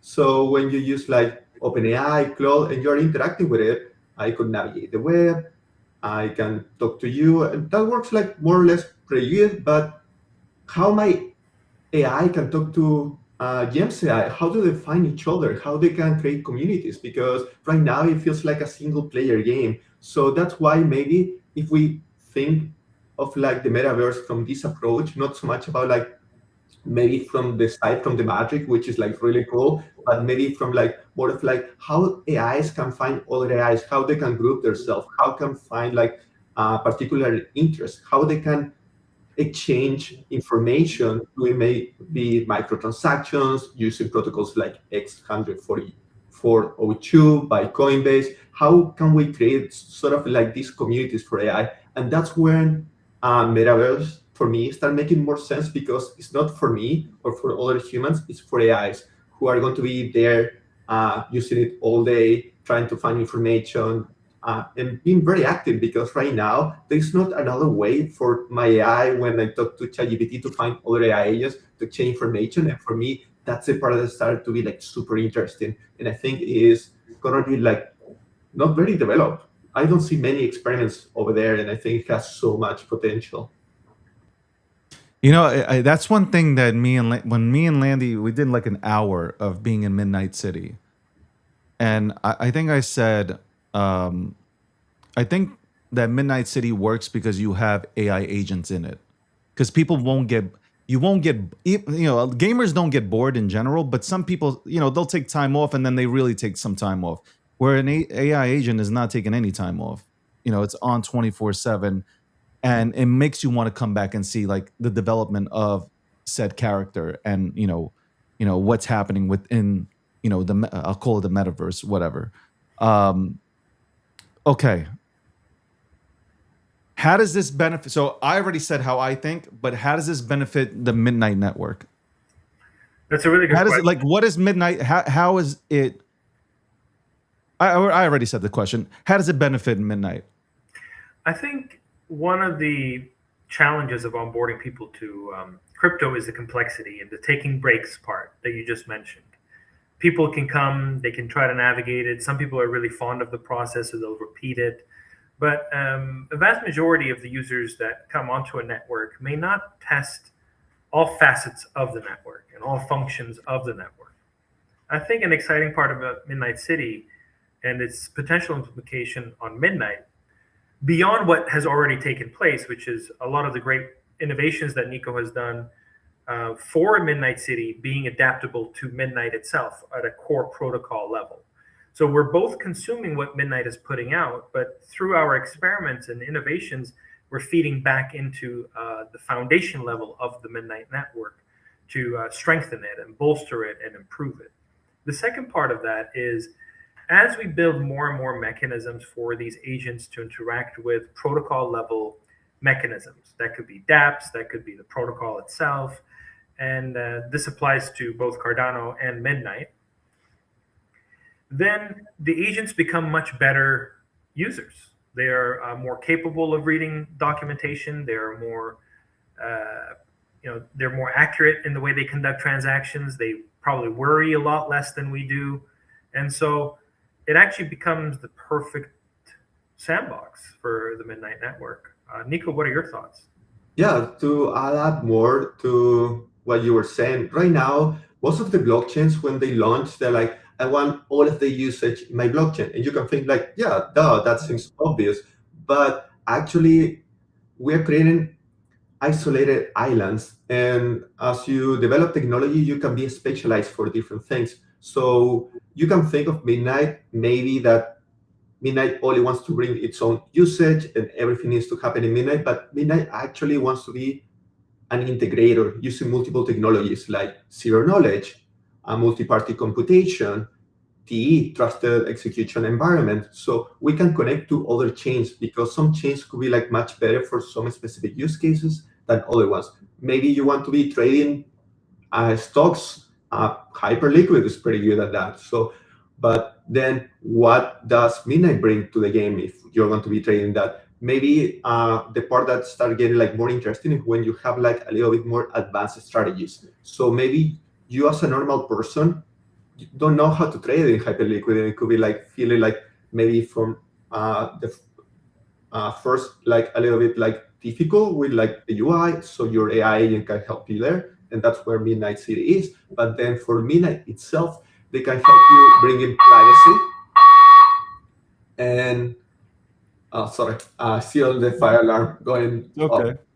up. So the second part is that maybe Jim comes out with like really interesting strategies, and if I see the strategy, I can use it myself without him getting the upside. So that's why Midnight, one of the things that we're pushing for is that not only we can have privacy in terms of like transactions and swaps, but also in terms of like investment strategies and other things that could start being like super interesting, because this way we can bring users that have knowledge and share it with other users.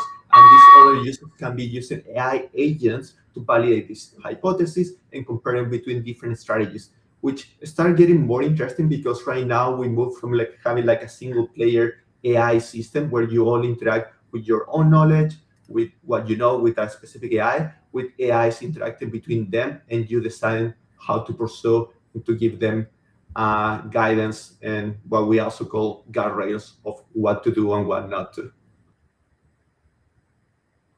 I actually am fascinated. You know, I think I got also excited because I'm in my first game, so like I have a character in my and without in the royalties. Do you see it? We so basically right now we have a situation where the agents like to huddle together while they sleep. This is such a funny phenomenon that we've been battling since the start of this. But you are right now in the middle of that huddle, and that's you are asleep. We can see on the top left that you're sleeping right now. So you're getting some much needed rest. You've been up to some stuff. You have a lot of crystals. Your hunger is actually all right. It's not. You're doing better than you were. That's for sure. Is that because I spent all my money on shitcoins? Is that so I can't afford food? So like now I'm starving and like. So that's so funny because all of the hackers were starving at some point, and the hackers were actually crypto meme traders, right? And it was funny because that's exactly when the market had crashed. So right around when the market crashed, all of the hackers started going completely starved.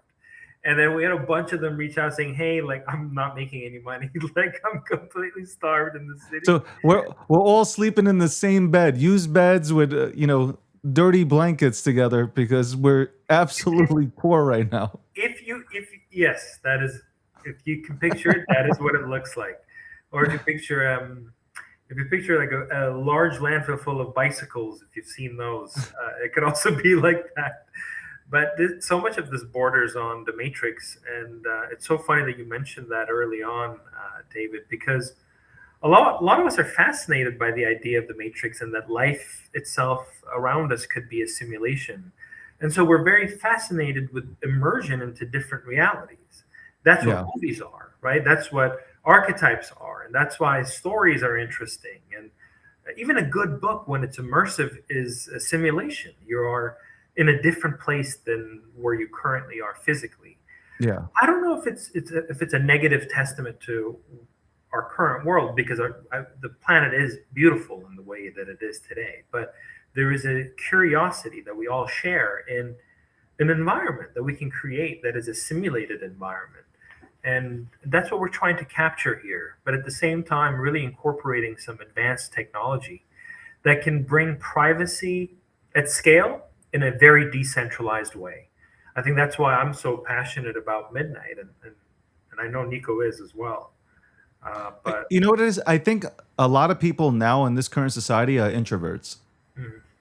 And they'd rather, like I said in the beginning, people would rather just have conversations with in game versus, go out and, socialize in the real world. That is just the state of society. Yeah. Some people will say, well, are you encouraging this kind of behavior? No, we're in crypto. This is crypto, and this is something for me. Like the way I explained this to somebody, I'm like, this is a perfect game to onboard people into a highly, to me, a phenomenally built protocol, so that you can understand it and not be, you go like there's so many things out here, right? You go into these things. If you don't get it within, I feel like not me, but most people, if they don't get it within like 7 minutes, they're out. They're not even interested. It could be the greatest protocol in the world. They're not interested. They don't understand code. They don't understand Solidity. They don't understand any of these languages. They don't really care about privacy, because a lot of them are coming here. Let's be honest about it. They're coming here for money. They're seeking an opportunity to make $1 million in 3 days because their friend Pete said that that's what happened to him. So they're rushing into crypto, and that's what they're looking for. And they don't get that in 3 days, they're leaving. This is something where like you meet up with people, you're having conversations, you're learning things at the most basic level, and then you finally become interested. Listen, I get it. The first thing for everybody is to make money. I hear it all the time. There are 90% of the crowd that comes into crypto is looking for gains. 10% of the crowd is interested in the tech, but once people do make gains, they stay here for the tech and they become very interested in the tech. And I just feel like something like this it's not complicated. It is not complicated, and it doesn't push the crowd away. You don't have to remember anything. And that's why I think that, obviously Midnight has done everything from a promotional and standpoint, from a branding standpoint, to get visibility on the brand. And it's what I said before. This benefits Cardano. Cardano people who tune in constantly. This benefits Midnight. I always say this. Midnight benefits the Cardano ecosystem. Midnight is integrated with what? With almost all the major chains, and they're going to be playing in here as well. And that means that they will eventually make their way to Cardano. Well, your thoughts on that? Again, I could be wrong, but that's the way I see it. You are not wrong at all, and there's a very direct correlation with Cardano here. One, Nico is a pretty big figure that has emerged from the Cardano ecosystem and is an innovator from Midnight. I myself, I would say I've arrived during the Midnight days and then grew even more fond of Cardano because of its sound engineering and solid infrastructure. That being said, the economics of this game, the blockchain components of this game, are deeply rooted into Cardano, which means that with every new user that we onboard, the moment we turn on the economics or the commercialization, as we call it, then it will immediately start stimulating both the Cardano network, the Night token, but also hopefully other really great communities within the Cardano ecosystem, not unlike Hosky, not unlike Snek. Yeah. But Nico, what are your thoughts on that? Yeah, so as you know, we're focusing on AI, and part of it, like creating the infrastructure so AI can handle anything related to Midnight and Cardano itself. So while we develop this, we are also developing a lot of infrastructure for the networks, so AI can work and not only read information, do things that are more like actionable, and that could be related to like handle DeFi protocols, moving between the networks. So this is like really interesting because during like bear markets, the usage gets hit, but that's maybe usage by normal people. But right now, what we are expanding is like the pie because we want to be bringing like AI agents to improve the usage. So it's like targeting another like segment that it wasn't there. So that's why we highly believe that this could also help with like usage in both networks, and we hope to have like a lot of the integrations like already like up and running in the next like few months. What? Because I know you guys are busy. What are you looking forward to in the next 6 months, like that you have planned out, Nico? Like what have you? Is there? You don't have to give it away, but is there something that like all the Midnight City goers should be expecting? I don't know, Jem, if you prefer to take that one because you have been more involved with the roadmap per se. I mean, we're living hour by hour, David. It's Is like, that it? yeah. I mean, last week we started onboarding the IOG employees to really start the beta. I mean, you're obviously one of them, but you're a VIP. We started onboarding some more IOG employees to gather their feedback. There's a lot of features that we have not released. There's a lot of things that we've kind of held on to. The one, it's not going to be a spoiler because Charles has been talking about this. Jim, but do you have like a game changer? Like, you know what I'm talking about? Like within all those features that you guys have built out, is there that one game changer that like, like once you go ahead and add it on, like it changes gaming within, this ecosystem? Yes, I think that would be our agentic trading capability for these agents. One of the really fun things about GTA 6 and all the anticipation that's leading up to GTA 6 is like everyone is like, oh my God, there's going to be communities in this and people are going to be making real money and there's going to be blockchain in this. And we saw that with GTA 5. I mean, there were real servers and custom games that had their own economics, and the better players or the more mischievous players or the more crafty players got to do some very interesting things. In Midnight City, we're working towards the agentic trading. And what that means for us is, if you have a companion that you can check in on, and we're working on a more immersive view for you and your companion, David, and you're going to be one of the first people to see it. If you come into a room of your agent and you just wanted to converse in the privacy of that room with your agent, and you wanted to discuss things, you wanted to talk about things that you wanted your agent to do, things that you want to do, and the things that you want your agent to trade and achieve. So for me, I don't like investing and trading. It's just it's just not my thing. So I have a difficult time with it. But if I could check in on my avatar in the game and say, hey, look, how are we doing? And then he could tell me, well, I've been monitoring commodities and I happen to buy some of this, and now we're doing pretty good. And then I would say that's really great. And maybe we'll play a game. I don't know. To me, it would be a preferable experience than logging onto a trading platform. For me, that's the most exciting one, I think. What do you think, Nico? Yeah, so for me, it's super interesting that although this looks like a game, actually what this is an aggregator of like different platforms. So usually what we are most likely going to see is that with AI, you're going to have your own AI agent.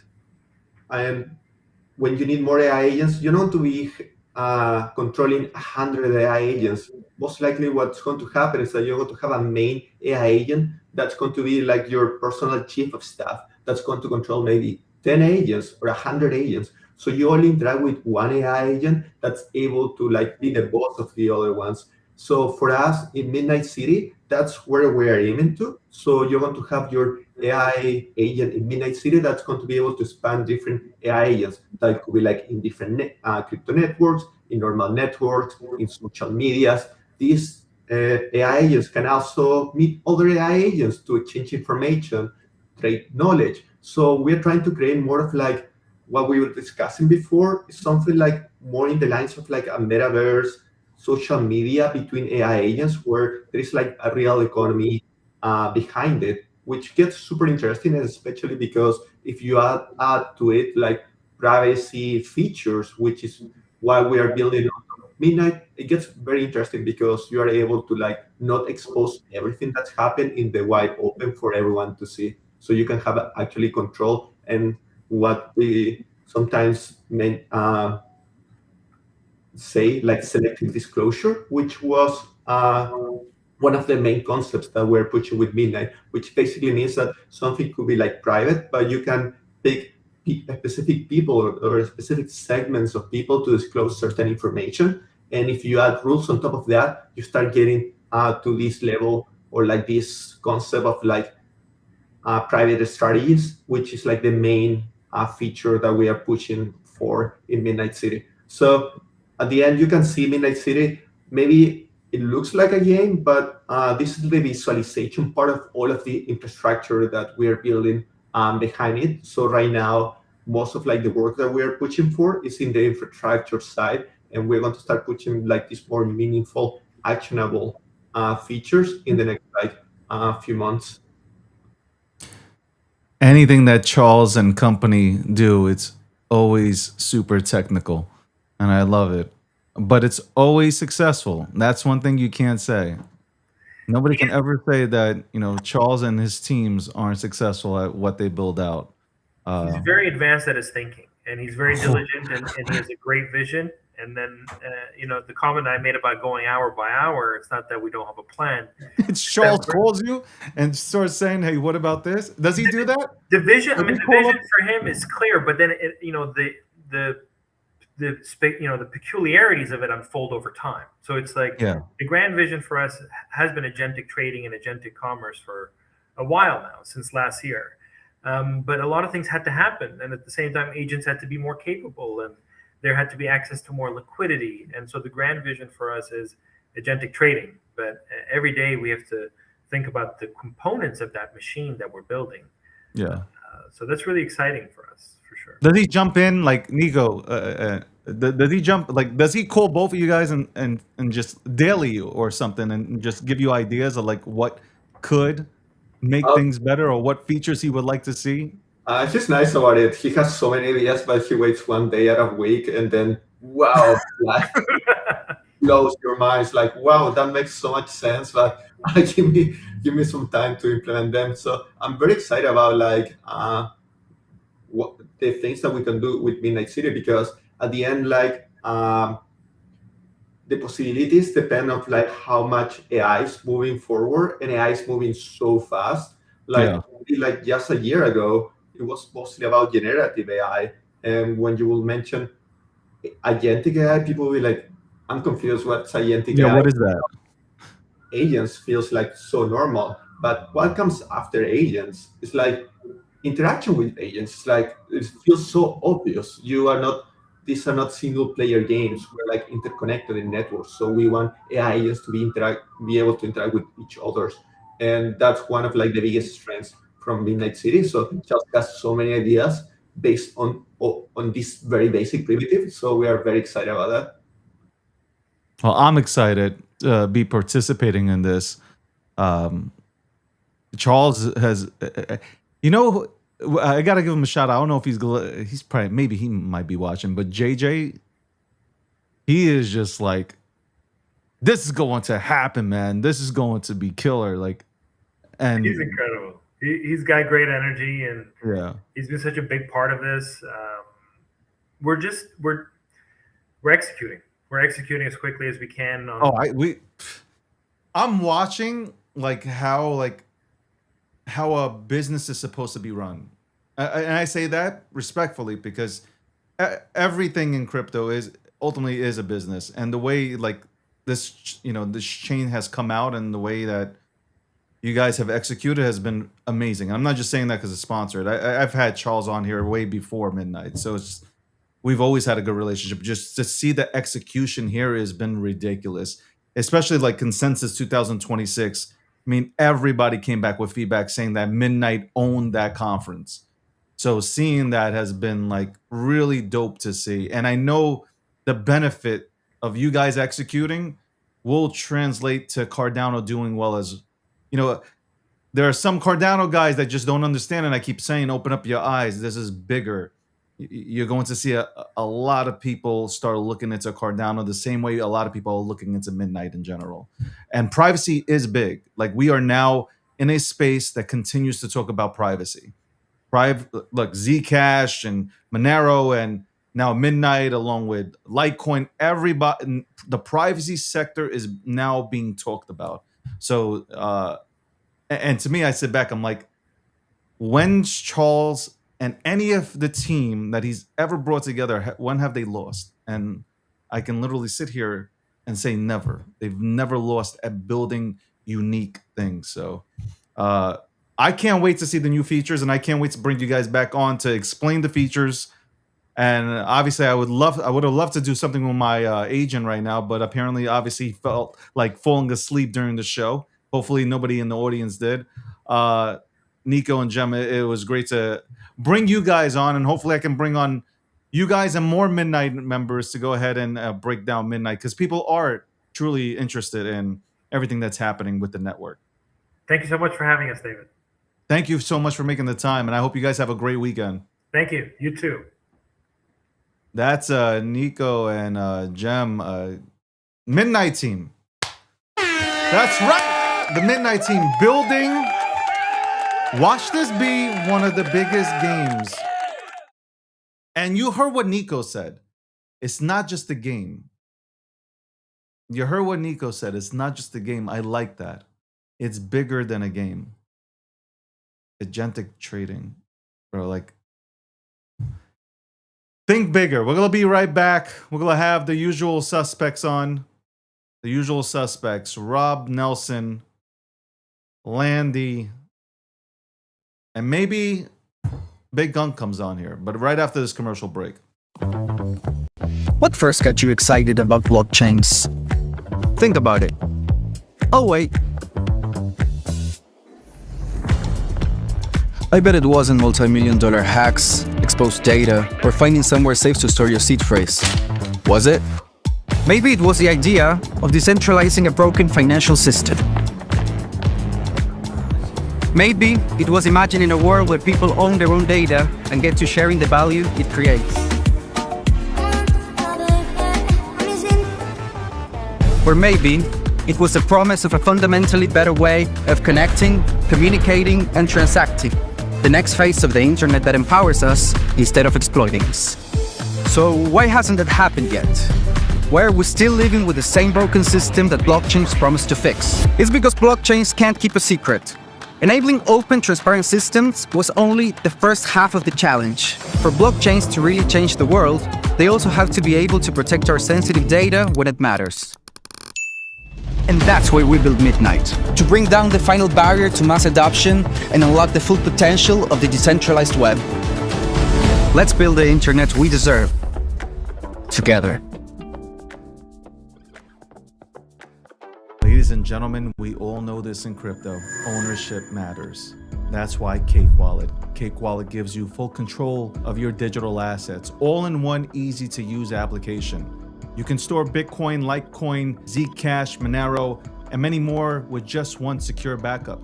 Swap between coins in seconds. No copying addresses, no complicated steps, and even includes Bitcoin Lightning for faster payments. And with Cake Wallet built in, you can use crypto in real life through debit cards or gift cards.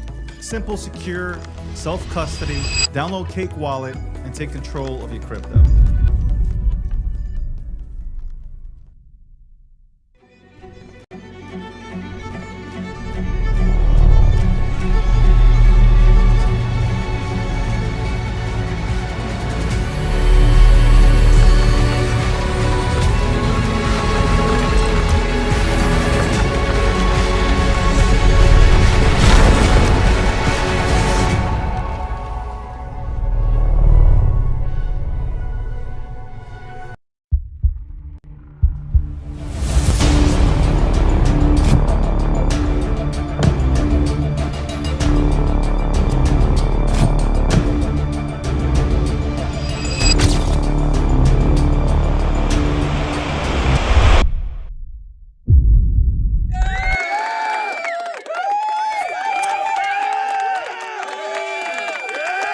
just having the guys from Midnight on. We'll have more people from Midnight to come on to the show to talk about Midnight, the network, partnerships, what's happening, what's being built out, what's been the feedback. We'll talk about Midnight City. Obviously, we talked about it today. Glad that Nico and Jem showed up.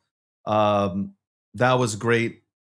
We'll clip that up. If you missed it, you can replay the show. We'll have clips that go out.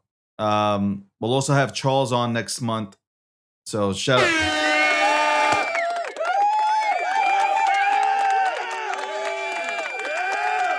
You know my feelings about Cardano and the bullshit that, I see on the timeline.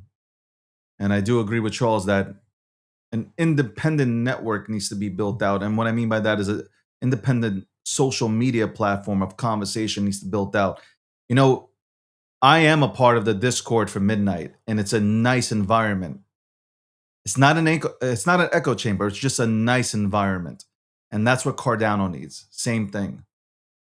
Because I agree, X is a nice thing to come on to push a message out, like push a press release out. You can get news on X, but to have the conversation here with people that never built anything in their lives, dictating the storylines, no, you need to. I think it's time to go outside the box and build out. And that goes for every platform, but I think Charles has it nailed down. Let's bring back Landy now. Landy, and let's bring in Rob Nelson to talk about everything that's happening here. Rob Nelson has a show on the network, on the Gashi Media Network. It's Mondays and Wednesdays, 8 p.m. Eastern Standard Time. Also, Landy has his show that goes on 9 p.m. Eastern Standard Time on Mondays and Wednesdays, but on Fridays it's 8 p.m. Where he brings in a group of male astrologers to go over things. Why are you laughing? What did I say? Sorry. He brings on some of the best TA guys in the game to look over the markets and see where the markets might be heading, whether it's the crypto market, whether it's the stock market, oil, whatever it is. They're absolutely getting off on Jupiter crossing Mars. Now, let's get to the subject at hand here. I know Rob is absolutely excited about the events. Look at him, look. He's excited about the events that are happening in the Middle East. So Landy, you had time to go ahead and talk about this. You'll have time to reply. Rob, why do you look so excited today? Well, first of all, you're just. Oh, am I getting a little backlash there? A little feedback. Can you hear me? We hear you. Yep. Okay. I just heard myself coming through your speakers. I know you like me, but What? Okay, hold on. Pause. I just led into a perfect segue for you to talk about how excited you are that things are breaking down in the Middle East. And here you are talking about how sexy I am. I didn't say anything about sexy, but man, I just said I could hear my own voice. So relax, Rob. I mean, cuts. Relax. You're on my show. Don't worry about it. It's the tech issues, which is exactly the problem they have in general with problems I have with what's happening in the Middle East. It's the tech issues. I'm not excited at all. I'm three things. I am utterly disappointed. I am stunned at how people can still spin this as somehow Trump foresaw all of this, and this is actually what he wanted from day one. Even though from day one he made really clear what he wanted, and today what he wants is different. It's, to me, not complicated. He thought this would be an easy in and easy out. I think Landy's probably been right. I think they thought there were some huge geopolitical advantages to doing this. Upside might be a regime change. Downside seem manageable. I don't think there's any version that they thought they'd be stuck in this for weeks and weeks, watching polls plummet, watching energy prices drop. I'm sure they considered the possibility of Iran taking over the Strait. I think they just thought they hit him so fucking hard that they wouldn't be able to get up and do anything.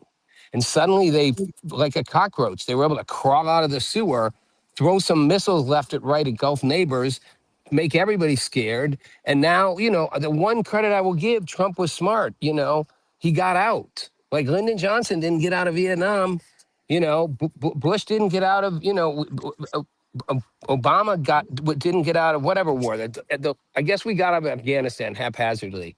But it just strikes me that, like, yes, it's good we're out. I don't see how this materially, other than the energy stuff, changes the situation with Iran. Other than that, they keep saying Trump's touting they said they won't have a nuclear weapon. I want to be really clear. One piece of history no one can rewrite. The 2015 Accord says even more emphatically they can never have, procure, develop a nuclear weapon. They made that promise 10 years ago. They violated that promise probably from day one, and they will violate it again.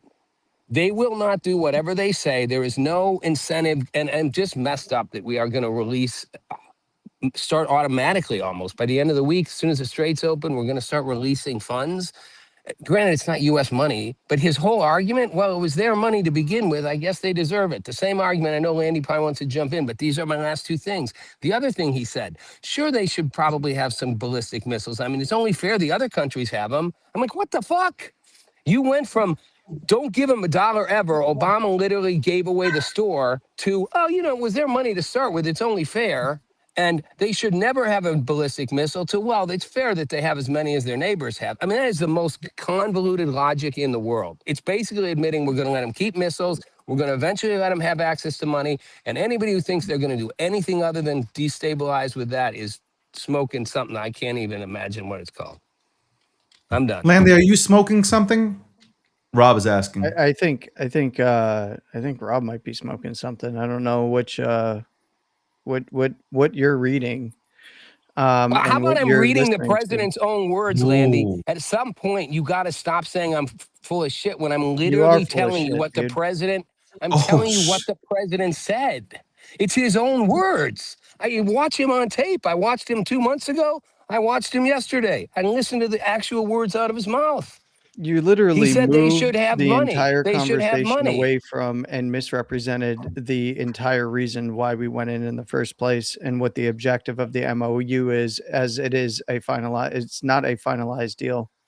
So look, the entire MOU hinges on the nuclear side of things. So let's get some facts straight.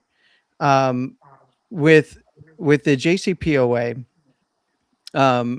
sanctions were lifted up front before any action was taken, which is why Iran immediately. Well, let me finish. Which is why Iran immediately. Well, when you say a lie, though, I feel like I have to. I don't know if David can be the fact checker, because I agree with what you said about the 2015 agreement, but they've been very clear, which was that they will. They've been very clear that they will start releasing access to Iranians' money. First of all, they will lift all the sanctions on their oil exporting, which is a version of giving them money. I'm not just talking the blockade, I'm talking the sanctions. And they will start releasing money as soon as the strait is open.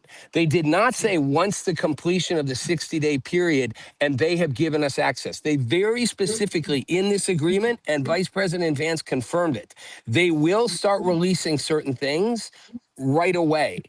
But that's not going to be our money. So they are lifting sanctions without them doing anything. So they are clearly doing that. Let me finish what I was going to say, please. In the deal that didn't get, which wasn't really a deal, it was a resolution adoption. There was no ink to paper, and then that we officially recognized, because you got to remember that when sanctions were lifted under Obama, that happened on January 16th, 2016, right? And then that same day, it was announced that we were going to essentially recognize the regime. The reason why we had their $400 million in the US was because that was an investment by the prior regime, and it was tied up in courts for a very long time because the United States position is that the IRGC was an illegitimate regime. The the Islamic Republic was an illegitimate regime and didn't want to recognize it. So when the sanctions were lifted, that money was released along with the sanctions relief. That was reimposed in 2018 by who? Donald Trump. It And was he's kept lifting through. it. Listen to me. It was kept I through the have been Biden listening. administration. It was kept through the Biden administration. They tried to renegotiate JCPOA. That failed. Trump comes in. The whole reason that we struck them in 2015 was because of not Israel's claims, not the United States claims, but the international claims that they were at 60% enrichment. So I'm just laying out the facts here, I don't and that it disagree with was that. weeks. I don't It disagree was with that. weeks away. So I'm going to get to the point here. It was weeks away from enriched weapons grade, right? So when you're at 60%, it doesn't take much to get to 90%. So we struck them in 2025. Then we follow up with the action that was taken this year. Now, one of the big things in primarily what's being pumped out of the broader media is that they're going to get $300 billion for nothing. They're going to get all this for nothing, when literally it's a staged execution. And one of the big things And, that you can look at here that is a fact of this particular deal, because I like facts. And if we're going to argue nuance on yeah. one side, we need to argue it on But the no, other. no. Okay, but Landy, you have to honor the facts, because I didn't I say what am. you just said. No, I didn't No, you say. said I didn't pick up. that No, I didn't pick they up the. didn't even Hold get what on. they I went in did not for, pick up. which is false. Well, I said not The pretense everything. I think they was wanted. Okay, nuclear fine, weapons material. Landy. Right, and we don't have nuclear weapons materials. We have an agreement to talk for 60 days. Hold on. I read the agreement. I'm sure you did too. Me too. I read all fucking 14 points. We have an agreement Yep. to talk for 60 days, conditional on a number of topics, including Iran's nuclear program. Nowhere in that document does it say, in 60 days, we will figure out with Iran how they give us the enriched uranium. They didn't agree to that. They agreed to talk for 60 days. I'm not paying. Because I'm not mimicking a false media narrative about the $300 billion investment fund. yes, you I am are. talking no, I am talking specifically about sanctions on their oil shipping and access to some of their funds, not other countries giving them an investment fund. Trump Okay, said do you know how they much those should get, funds are it was their, and who holds them? people are Because I estimating do. like 25 billion, 50, I don't know. I've heard different numbers. My point is, I don't care if it's Yeah. $1, Landy. You just said they have to do something to get their money. All they have to do to start getting money, getting sanctions on selling oil, their main export Yeah. lifted, to getting some access to their money, all they have to do is open the strait. That is in the agreement. The strait was open before this war. So that now is going back to what things were and giving them something that wasn't. They should not be getting a single dollar, a single sanctions relief of anything until we get what we went for, which is their nuclear dust, their nuclear program disabled. That was what we went in Okay. for. We don't have that yet. We have 60 days to talk So, about it, and they haven't even said they'll give it to us after 60 days. They just said they'll well, talk. no, that's actually not what's being reported, at least. And I said this earlier. Take it with a grain of salt, but they've indicated that they are willing to accept IAEA coming in along with Department of Energy, which is the United Yes, States Nuclear I've Inspector. read and heard that too, but your main So point, take with a grain of salt. They've indicated right now they they've walked out of the first day of talks. Remember, we were going to start, the clock started, and today was the first day. Iran didn't show up because they're not happy about and Hezbollah in Lebanon. okay, So yes, they're and gonna. then So the clock's what already was running, just and they're not talking. but what was just revealed is that they're also in negotiations with Israel and Lebanon and Hamas right now to try and bring that down. Here's Yeah. my point behind this. And One, I got to go in a couple minutes, so I'm gonna let you have a thought. Then I have a thought because I have a whole nother okay, thought about what really scares me here. so I understand your position about the sanctions lift, especially the oil side of things. The funds are primarily being held by either Qatar. There's some in Qatar. Numbers no one really knows. And funds held by China that were sanctioned. Remember, China only agreed to sanction I know. and I know. hold those funds while we were in the ceasefire. That's when they began to hold those funds. So they had free access to those funds the entire time. So here's the nuance, though. one of the biggest media talking points right now is that they're going to get $300 billion and that this is going to be coming from the United States and that it's part of the MOU. It's well, But that's all a lie.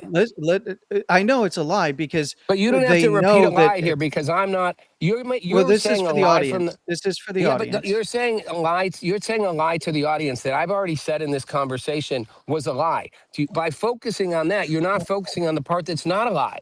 The part that's not a lie is we are lifting their oil sanctions. We are letting them get the money from Qatar or wherever else it is. Trump said it is their money after all. Like, okay, I'm sorry. I thought this was supposed to be them surrendering on our terms. Like the only irony of this is that they signed this at the fucking Okay. the And what palace is the because other that's where they side? signed because that's where they Okay, signed the 1919 I supposed agree. surrender So, and the so wonderful League of we're in Nations that our agreement own that Senate never did. we're in agreement that the $300 billion is a hoax because that would be contingent on a final agreement, Yes, and that's that's not even not a ever coming finalized from us. number. That's not even money that comes from us if it ever comes from Well, anywhere. and it's not That's even not what coming from the worries me. Gulf state governments, nor is that It even doesn't a worry me. I'm number not it even could be worried up about that to. 300 billion. I'm not worried. But 300 but million, the 300 billion. I so don't care. I don't care if they ever see your a dollar of main that. okay, so your main point, and I get where you're coming from, and I don't fully disagree with you either on this, with the lifting of sanctions, but one of the bigger things here is that what was the on the other side? There's two sides to this. One was if they don't adhere to the MOU, we're going to bomb them. If we don't get to a final agreement, we're going to bomb them essentially. We're never What's the bombing them other? again.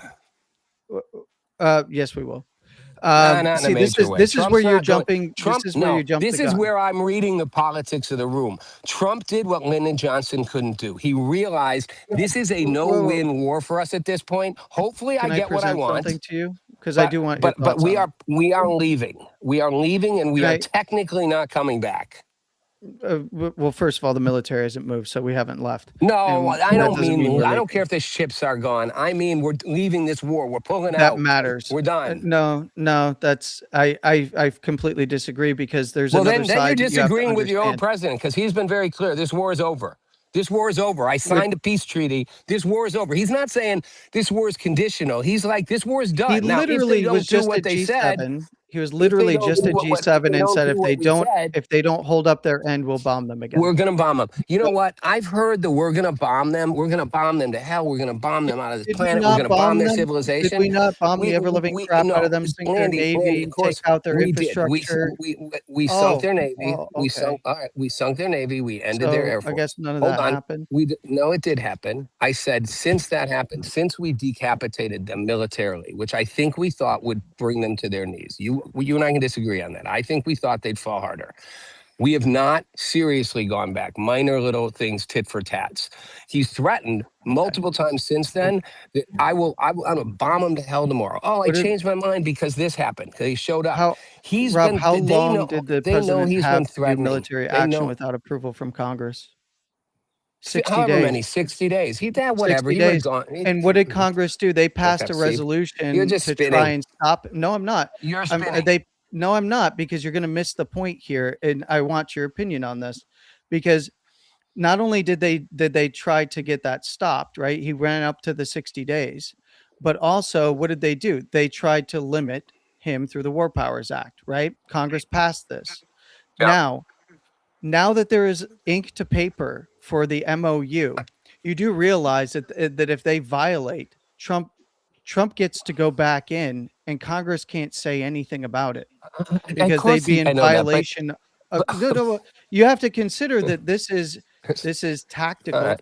Yeah, yes, there I is gotta go. You proof wanted of my the nuclear opinion? You program. wanted It's my opinion? IAEA. Go look it up. You want it? No, I know. You want my opinion on this? They can't violate the agreement because the agreement merely says they have to talk for 60 days. It doesn't say what they have to do after that. It doesn't require them to do anything. Trump says they're giving us the nuke stuff. They say we're not about to give you the nuke stuff, but we'll talk for 60 When did they days. say that? No. They literally, if they, When what did they you say just did is that? Have two you runs heard any counter statements to. out of? Have you heard any statements out of the Iranian You're government that getting said two they're? statements, and one right Oh, after the other says okay. that they want to let IAEA and I did DOE say in. they will let them in. I did say they said that. I doubt they will do But it. then I you just doubt. walked Hold it on. back. No, I said Man, Landy, you know, you're acting like the Iranians are rational actors. Like they Just want to actually point out say real things quick. rationally. Just want to point out real quick on Polymarket. Israel and Hezbollah have reportedly agreed to a ceasefire after fighting threatened to derail the U.S.-Iranian, obviously Iran talks. So Yeah. The only good 80% news in chance this, a permanent peace deal will be achieved by the end of the month. That's from Polymarket, but 50% on Polymarket. no, Yeah. it's 18 Well, 18% chance of a permanent peace deal is achieved by the end of the month. By the end of the month. That's not saying that ever. yeah. Just Yeah. they have it at 18%. Listen, I'm going to end my thoughts on this because I do have to go. I don't think you can ever make a peace deal worth anything with a fundamentalist, in this case, an extremist, religiously driven government whose sole purpose and formation was to bring down Jews, the West. That is their reason for existing as a quote state, not Iran, but the mullah, that government. And I don't think there's any version other than unconditional surrender, which would be, to me, again, it'd be like, could you have made a deal with Hitler? I mean, Neville Chamberlain tried. There was no deal going to be made with Hitler. You had a full unconditional surrender or nothing. This is not an unconditional surrender. Some people say it's us surrendering. I think it's just us getting out. But that's my last thought, Andy. I want to keep talking, but I have to go to this thing because I thought we were doing this an hour ago. So I got to I'll leave see it you on on that Monday. thought. You'll see me on Monday, and we'll yeah, keep I'll be going. there. David, thanks for letting us politic it. Well, I allowed it. Yeah, Rob, I'm sure you're happy, and I'm not happy. Okay, you are I said I happy. have to go. Hold on. Let me tell you who's happy. And this, you guys talk You about are this. running Hold on. off. I don't think you have a meeting. I think you're just Hang on. running No, off I because you actually want do. to. I pushed it 25 minutes for this because Sure. it was. Okay. So listen. The happiest people I'm seeing right now are the leaders of Europe. Like, oh man, suddenly England, Macron clapping for Trump. Bravo, bravo. Like that should scare you. That the Really, why are leaders. there think tanks pushing out misinformation about the MOU from day one? I'm saying, but they are happy to see this. They want to go back to what was. No, they're Okay, I cut gotta out of the go. deal. I'm But missing yeah, my own call. I gotta go, guys. Appreciate you both. take care, Rob. Bye. He is missing a call with Kamala Harris and their campaign team. It's messed up. No, I understand what he's saying, and he's not wrong. I'm not. Yo, grow some balls, bro. Well, here's the problem. Grow some balls, Landy. Stand on business. Unk, you Don't can let a talk from the Kamala chat or Harris you can come supporter in get here. to you. So here's the thing. I like that the immediate pushback is, oh, they weren't near a weapon. They were not anywhere near weapons grade. Okay, sure, 60%. You don't know shit about that then, and apparently you're going to say that all of the international organizations were just lying, right? They're just all lying. It's a big conspiracy theory. It's not. And that's they clearly stated what their goals were as well before we went in.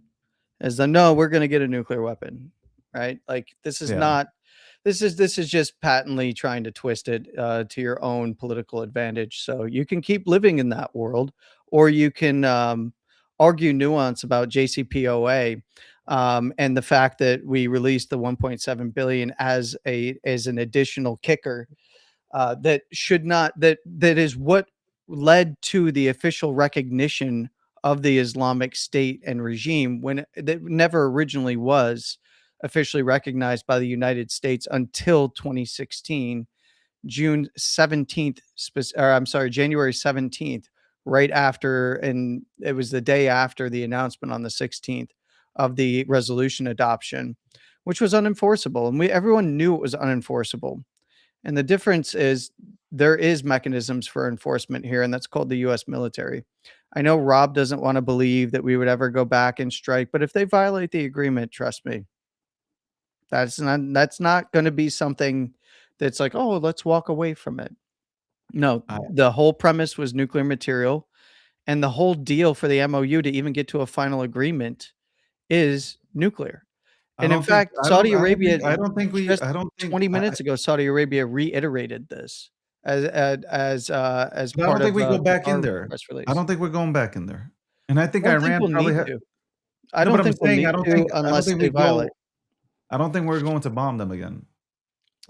If they don't allow us to obtain that Yeah, nuclear Let material me say and why. inspect, I I think think we that do. like Trump is real serious about winning the midterms, and I just This don't see doesn't have him. any effect in the midterms.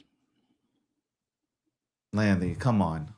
I disagree with you wholeheartedly. Once it started, Let it me ask you already a question. damaged things. You can't What's on the repair it. news right now? What's being pushed on social media and what's on the news right now? The war. But my point to you Nobody's is even the World Cup is going on right now, and we're talking about this. this, yes. But my point to you is, as soon as that started, there is no way to come back after we started kinetic action there. There's no way to come back and save any kind of midterm wishy-washiness. There's no chance of that. So the point being is the damage to the midterms was done the moment the bombs dropped.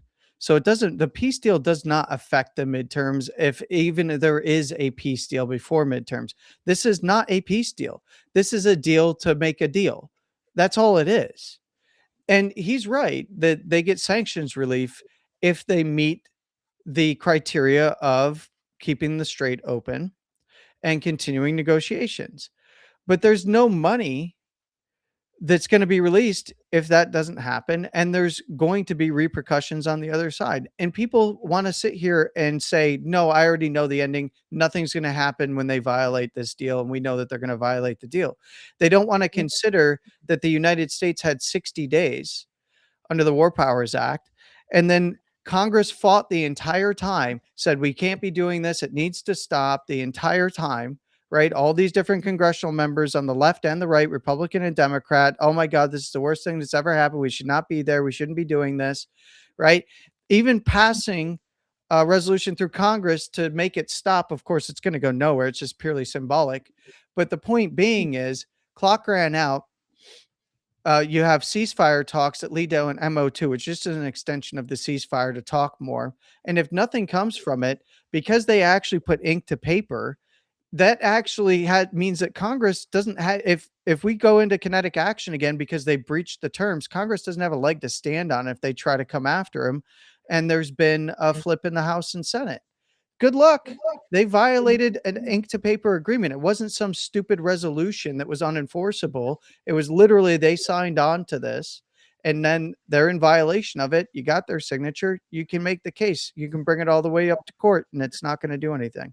So midterms, I don't think midterms matter once the bomb started to drop. I do not agree that there's any walking that back or any kind of optics that would save any seats in the midterms just because, oh, now this is all better. It takes time for lower gas prices to stay there and work their way through the economy.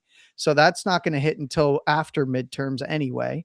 And then you have the perception of the media painting everything that Trump has done since day one as a debacle anyway. So that's not going to go away because they'll just attack the deal. Whether it's a good deal or a bad deal really doesn't matter at the end of the day. It's you said optics push everything, right? Well, you know what? You're right in that respect because there is no walking it back no matter how much you pump out good deal, good deal, good deal. No one's going to, and then the pro-Israel crowd is pissed because Trump's going and the administration are going after Israel. So how does this actually get any resolution in a positive light for midterms? I just don't see it. Well, we got Big Ung joining us here to chime in. He's been chiming in from the chat. Hopefully, you haven't been texting and driving. I'm hoping that you stop. He's parked. He's being safe. No, I'm in the Uber, so you know I Oh, okay, good. Good to see you. Obviously, Rob and Landy were having a conversation, got a little bit heated. yeah, I heard. What are your thoughts here on everything that's happening in the Middle East right now? Seems like things are breaking down, and then they're being tied up again. Stories are coming out every single fucking minute about what's happening in the Middle East. What are your thoughts? So my number one thought is somebody's going to give up some money. Rather, it's because nobody knows where the funds are coming from. As long as they don't come from the taxpayer, nobody's going to have too much of an issue with money going out. The problem isn't about money going out. The problem is about money going to something that is not not good for our stability. The region is destabilized. It's a no-win war. We knew this from the start. People who have been around those Middle Eastern nations know that it is a very, very fickle situation there all the time. I mean, this is 5,000 years of people fighting, bud. In the German 30-year war in Germany, there were 3 generations that were fighting in this thing for no reason. These guys have been fighting this holy war their whole lives. So there's no winner. And what Trump did was stupid. It was stupid. And then, Landy, when you brought up the fact that, well, they were so many days from having a nuclear weapon or having enriched uranium, it's like the enriched uranium. It's saying, okay, these people are saying this, but like you said, who was confirming it? Well, yeah. I mean, the point is everybody says that it's just the United States and Israel, and it was actually the international bodies that were the ones that determined this. Who confirmed it? Because you're saying it, but who confirmed the IAEA? The fact of the matter is, without boots on the ground, no one can confirm it, but they came out and then touted it. Iran did. The regime came out and touted it. Yeah, no, we're at 60%. Yeah, sure. What are you going to do about it? Because you can believe them, right? And well, you know so what? you don't believe IAEA and you don't believe the Iranian regime? But you don't believe either one of them? I mean, you can't believe half these jokers. Benjamin Netanyahu's been saying the last thing for 30 years. Does that mean it's I agree. right? No. It means that, hold on, who can we trust? The same way you don't trust mainstream media, no one's going to trust a regime that lies. You're breaking up. You still there? Mossad got him. I'm here. What happened? Oh, shit. The Israelis got him. Mossad got you. What happens when you talk to a Gockstein? All of a sudden you get broken video feed, can't hear you no more. Look, I don't disagree with his points. Look, he's I kind of I feel like I need to jump in here, like to kind of have you back, because like I feel like you're getting attacked by Democrats today. I can hold my own. Look, I know the facts too. It's a matter of perspective.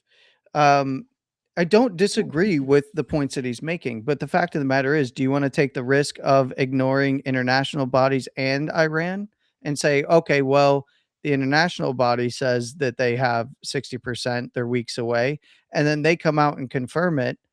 What do you expect? If you're going to saber rattle, you're going to get punched in the face. Look, no one. I don't think they expected the United States to actually strike those sites. I really don't think so. Because they were saber rattling. Israel was striking them. They were saber rattling and saying, "You can't get us. You can't strike our nuclear facilities." Yeah. So what? We're at 60%. Do something. It was essentially IAEA came out, confirmed it. United States, Israel said, "Yeah, that's what's going on." And then you have that, Israel started striking, and then it wasn't until the Moab started dropping that all of a sudden it was started to calm down in terms of temperature. I just have to say, I think the big thing here is that essentially no president has ever attacked Iran. Nobody had the balls to. Now, so we have to go piece by piece here. If Iran if they were really close to creating a nuclear weapon, then Trump did the right thing. Because Iran having a nuclear weapon is bad. So I feel like if we go step by step through the timeline, I think whether you're a Democrat or a Republican, you can understand if you're open to a conversation. I think we all should agree that Iran having a nuclear weapon is bad. So Trump goes and takes it out. He's not only doing it for the United States of America, that kind of operation, he's doing that for the entire world. I don't think any of you guys want to see the capabilities or how far Iran will go with nukes in their hands to cause chaos throughout the world. So I think that's a good thing the operation happened. I think the problem is the first time that they went in and people were told that we destroyed the enrichment, people were like, okay. Yeah. But then 6 months later, like, we didn't destroy everything. Well, We then go no. back in. Because that's the media narrative that was being painted But the that's entire time that we've been monitoring that situation. We saw satellite imagery of them going in to recover what material they could and to plug up certain areas at those sites. We knew that they were going to try and recover certain material, and we don't know. We actually don't know how much of the material they recovered. We don't know how enriched that material was Okay. either. I'm gonna let you have the mic. I just want to say, like, from a timeline perspective, again, I do agree with Trump going in because Iran can't have a nuclear weapon. Here's where Trump is so stuck with everybody. If this was let's take Trump out of the equation. If Obama made the call to go in, I would support it. Yes. It Same. doesn't matter who's the president here. I The agree. threat of Iran having a nuclear weapon, that regime having a nuclear weapon, they would cause absolute chaos, which would affect the global economy too. It would affect everything. Because at that point, if they gain a nuclear weapon, I'm doing this in layman's terms as if we're in second grade, ladies and gentlemen. If they have a nuclear weapon and they have and they upgrade their military, they're closing the strait. So for everybody who says that the strait has been closed due to Trump's actions, let me tell you something. They already had mines to put into the water. They already knew exactly what they were going to do to hurt the global economy. And that was the strait. So imagine them with advanced military capability and a nuke. You're not doing anything.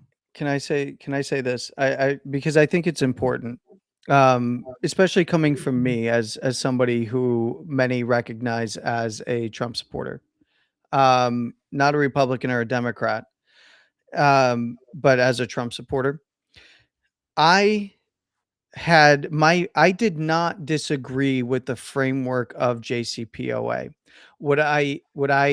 My criticism of it from the very beginning, when that deal was finalized, in terms of its adoption, was one that there was no signatures. There was no electronic or wet signatures on any kind of agreement, that it was a resolution that was counted on to be adopted by Iran.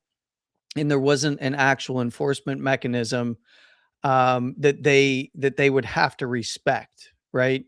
And by enforcement mechanism that they'd have to respect was the military. So when I look at this particular situation, and I'm being objective, I'm not saying that everything that I want to see done is being done, right? I look at this situation as gun to the head, essentially. You're going to sign these agreements, and if you don't, we have the military right here ready to strike you again. And because it's not money up front for the adoption of the resolution, it is incentivized post action. That I view that in, because I think Unc said something very important. They've been fighting these. This is a region that has been at war, even internal conflict for 5,000 years, right? This is not going to go away. In fact, it's not going to go away even with the regime change. If you were to fully send in No, it will troops, go away. I No, don't believe I so. disagree.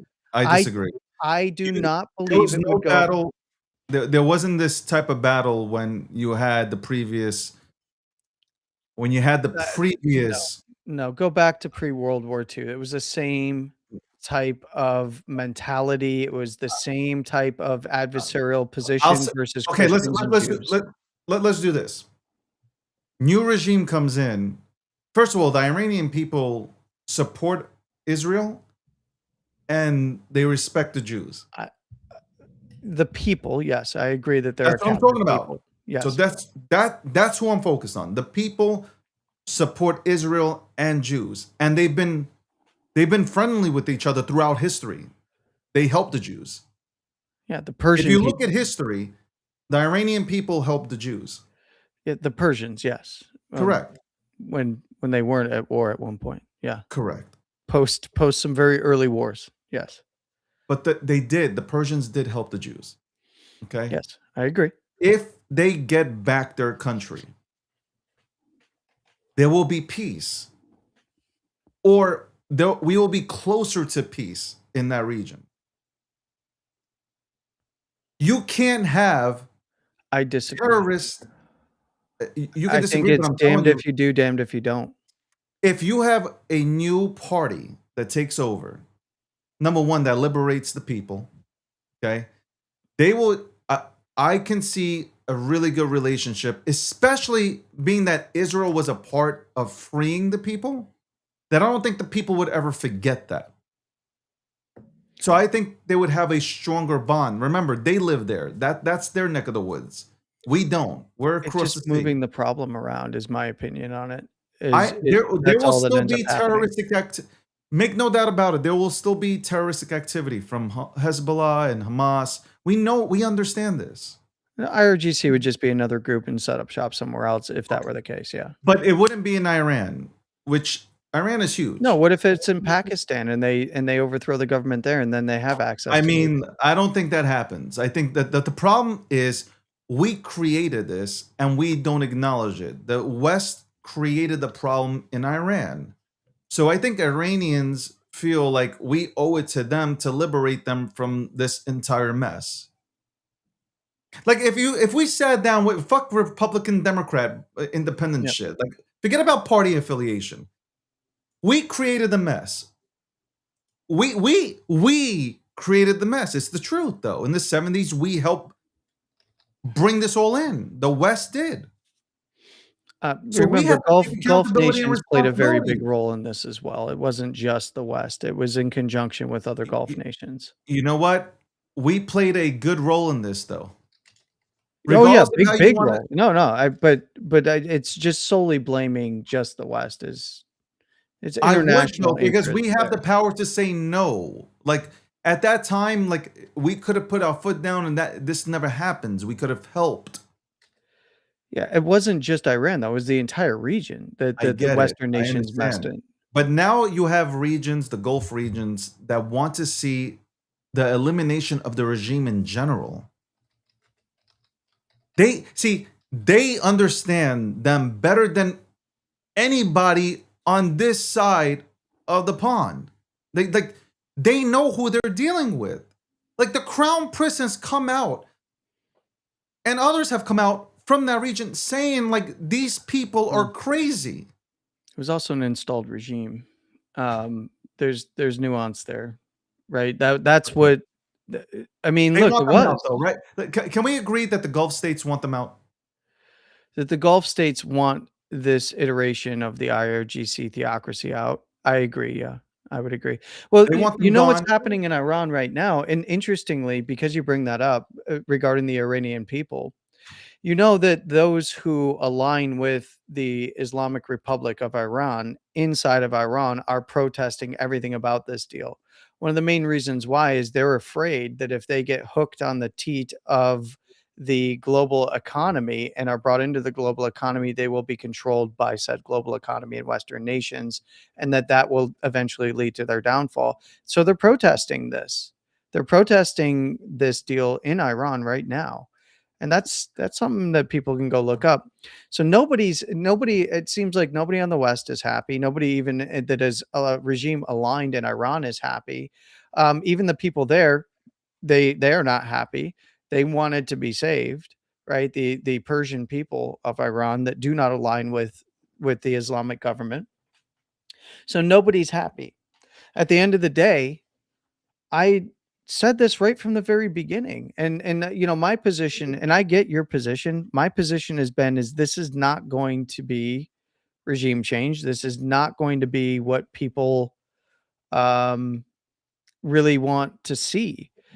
and it's funny because you mentioned that the West created this situation or played a large role, but it was primarily Britain that helped foster the situation that led to the revolution, and what we had was Gulf states push it over the edge in the late 70s, right? By undercutting Iran and undercutting the Shah and their domestic modernization and all of its cost. I mean, that's why the people revolted.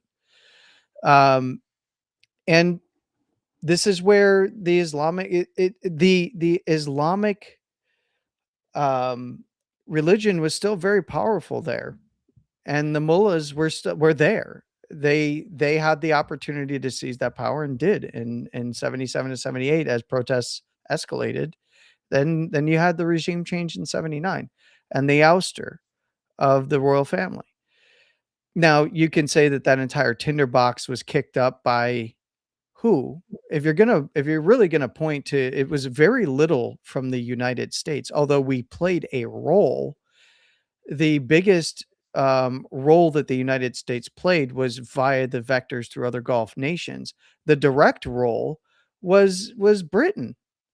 Britain set up the whole thing. In fact, the reason why you had the entire extremist the entire extremist side of things start to come to prominence was because of the funding directly from Britain.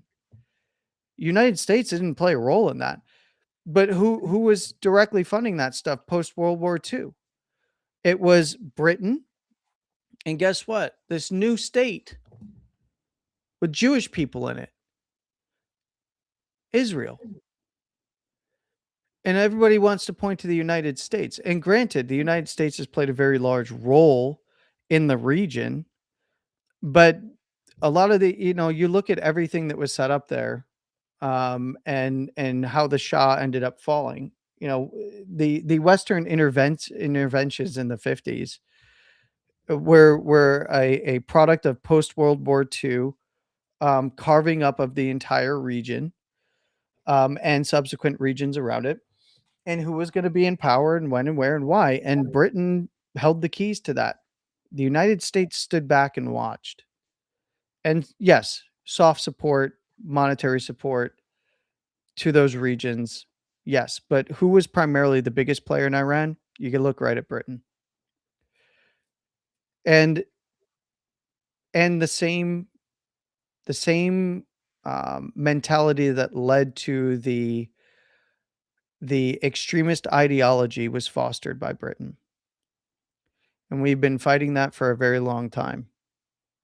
Now, Gulf states taking over negotiations, in conjunction with the United States, and pretty much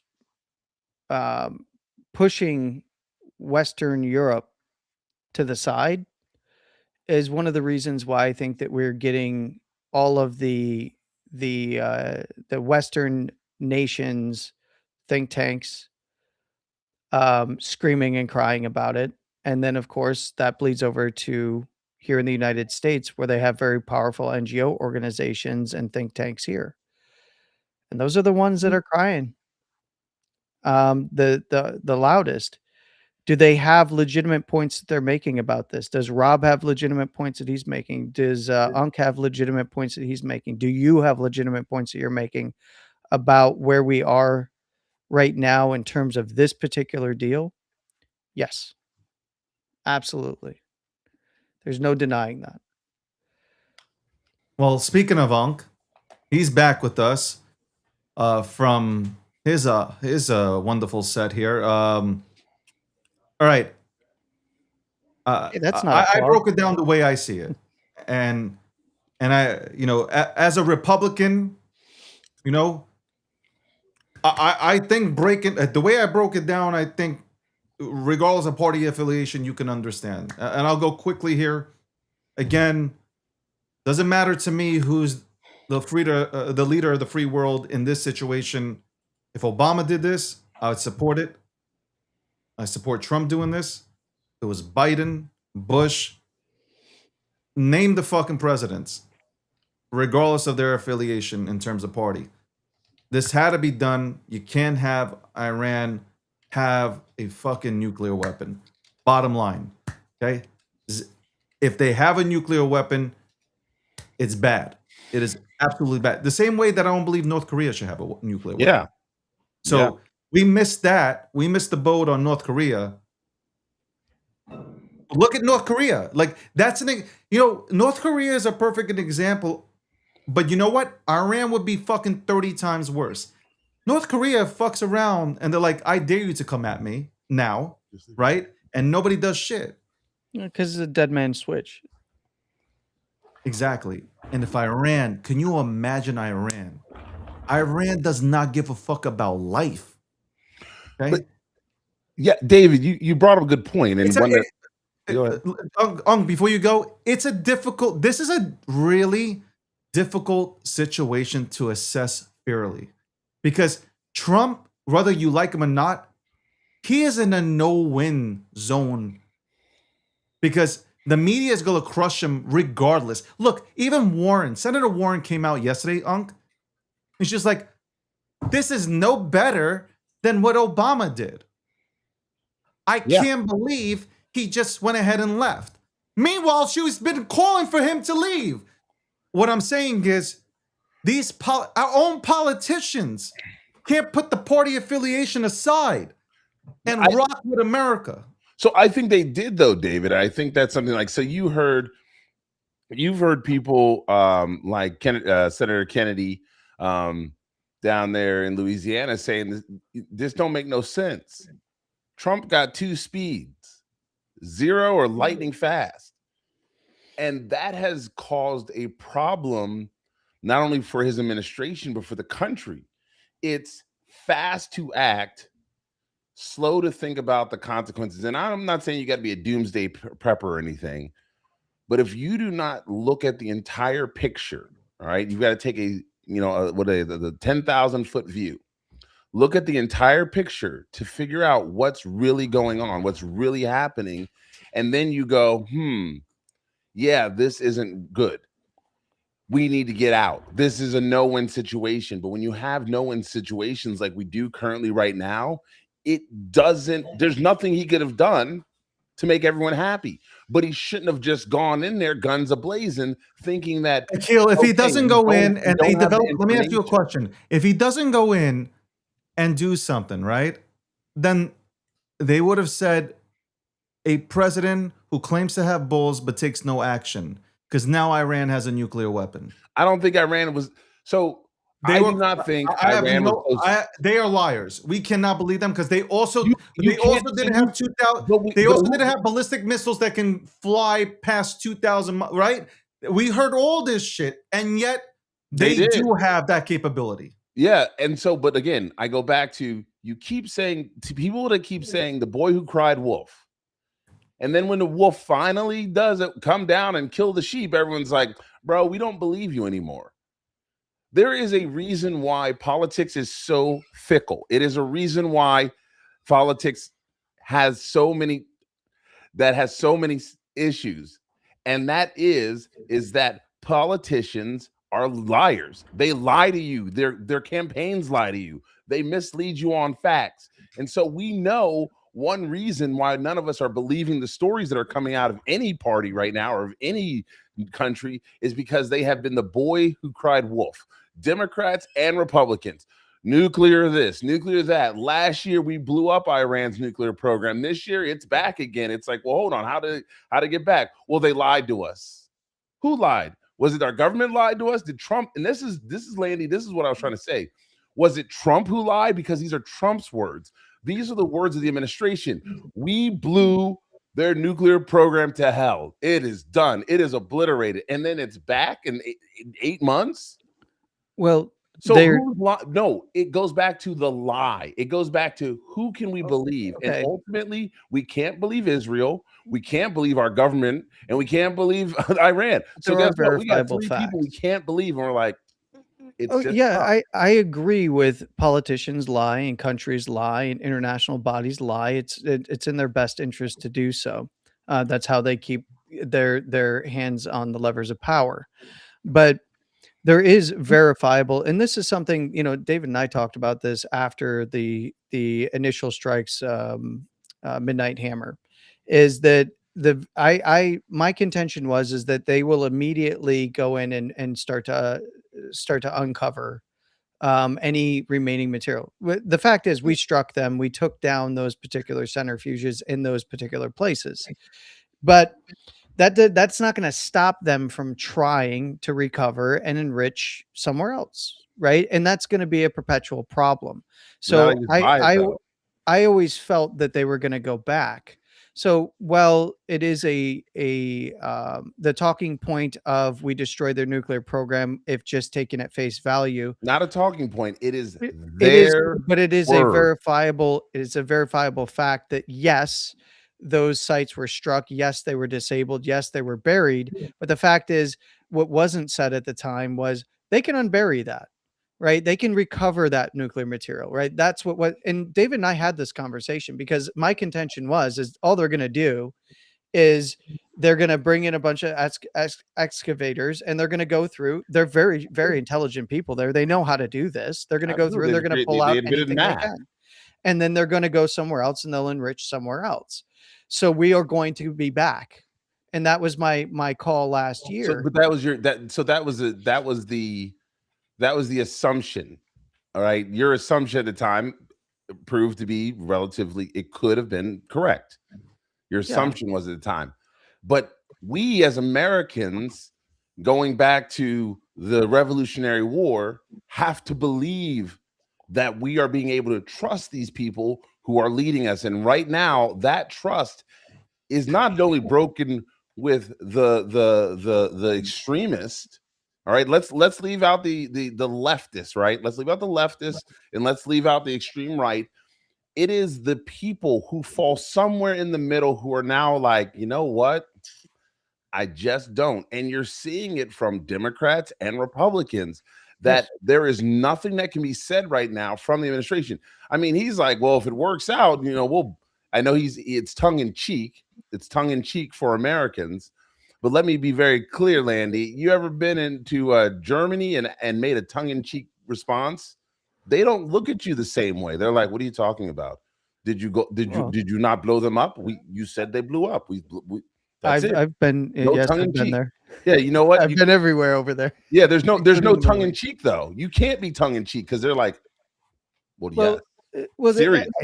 I think that it's narrative messaging versus reality. And this is true of any administration. And that's one of the reasons why public trust in our leaders here in the United States and around the world, frankly, is at an all-time low for current society. But and I think David he makes a good point to this is like, all right, from what we know to be fact, whether it be a lie, do you take the risk of believing what is coming out of international bodies, United States, Israel, and all of these non-proliferation experts, right? That Iran is here in terms of their enrichment, and do you take them at face value, saying that yes, they are there, and do you take the chance of not doing something about it, or do you just let it status quo, let it be as is, or do you do something about it? And I think that is and I said this to David, and I don't know if you heard because I actually did not disagree with JCPOA in terms of its spirit. I felt that it lacked enforcement mechanisms. And that enforcement mechanism, in my opinion, at the time was the US military. And I knew, and many of us knew even at the time in the lead up to it throughout 2015 to the resolution being finalized, that there was no real teeth to the enforcement mechanism. So when we look and we do want to have nuance about these things, if there is an enforcement mechanism, I think the only argument now is, do we use that enforcement mechanism? Yes or no? And I think that's where the real meat of the substance of this actually comes into play. Well, Landy, you are correct. The enforcement mechanism was a problem. But it was not only us. This was, like the JCPOA had more than just America, right? It was the EU, it was China, it was Russia, it was Germany. Now it's just like the United States and Israel. That's where and Gulf nations. It breaks all this down. Well, the Gulf nations are only kind of being drawn into this, but we're looking at, and I want to get away from just simply saying Iran, because Israel has to be at the table ready to negotiate with all parties as well. And currently, right now, I don't know what the appetite is after what's been happening in Lebanon. And I'm going to say this, as a Christian, right? I'm not saying this as anyone else. I'm a man of faith, and same. What I've seen happen in Lebanon is atrocious. I agree. Which 100%. is atrocious. There was an intentionality of why the Christian communities were put on the very edge of the border towards Israel. It was to be a buffer, like, hey, Mm-hmm. the towns, the Christians are kind of like the bridge between the two groups. We can get this done.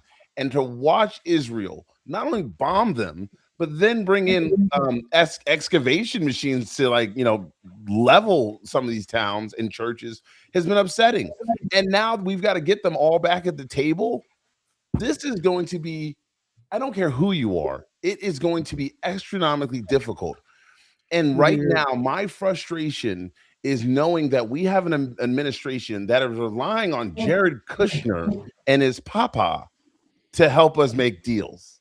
Well, two Democrats who are criminals, and they were Democrats for. Can I ask you a question? I agree. I agree. Look, I'm not going to sit here and shill for Kushner. But you've probably seen the news already that apparently Iran is working to broker a peace deal, and that David just showed, right, between Lebanon, Hezbollah, and Israel.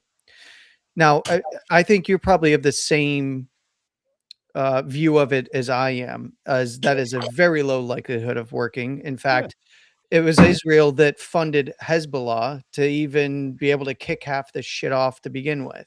Hey man, it's like us in Afghanistan. We funded the guy who ended up blowing up our Twin Towers. We were literally on the ground, still giving them money while we were in GWAT. That was my biggest. That was where Bush completely lost any credibility with me after going in. Is we're still giving them payments while we have our guys on the ground. Yeah, we are literally fighting them and we're paying them. Yeah, that was my biggest. And it hurts me. Issue. It hurts me because you're saying we have to believe these guys, or what happens if they do?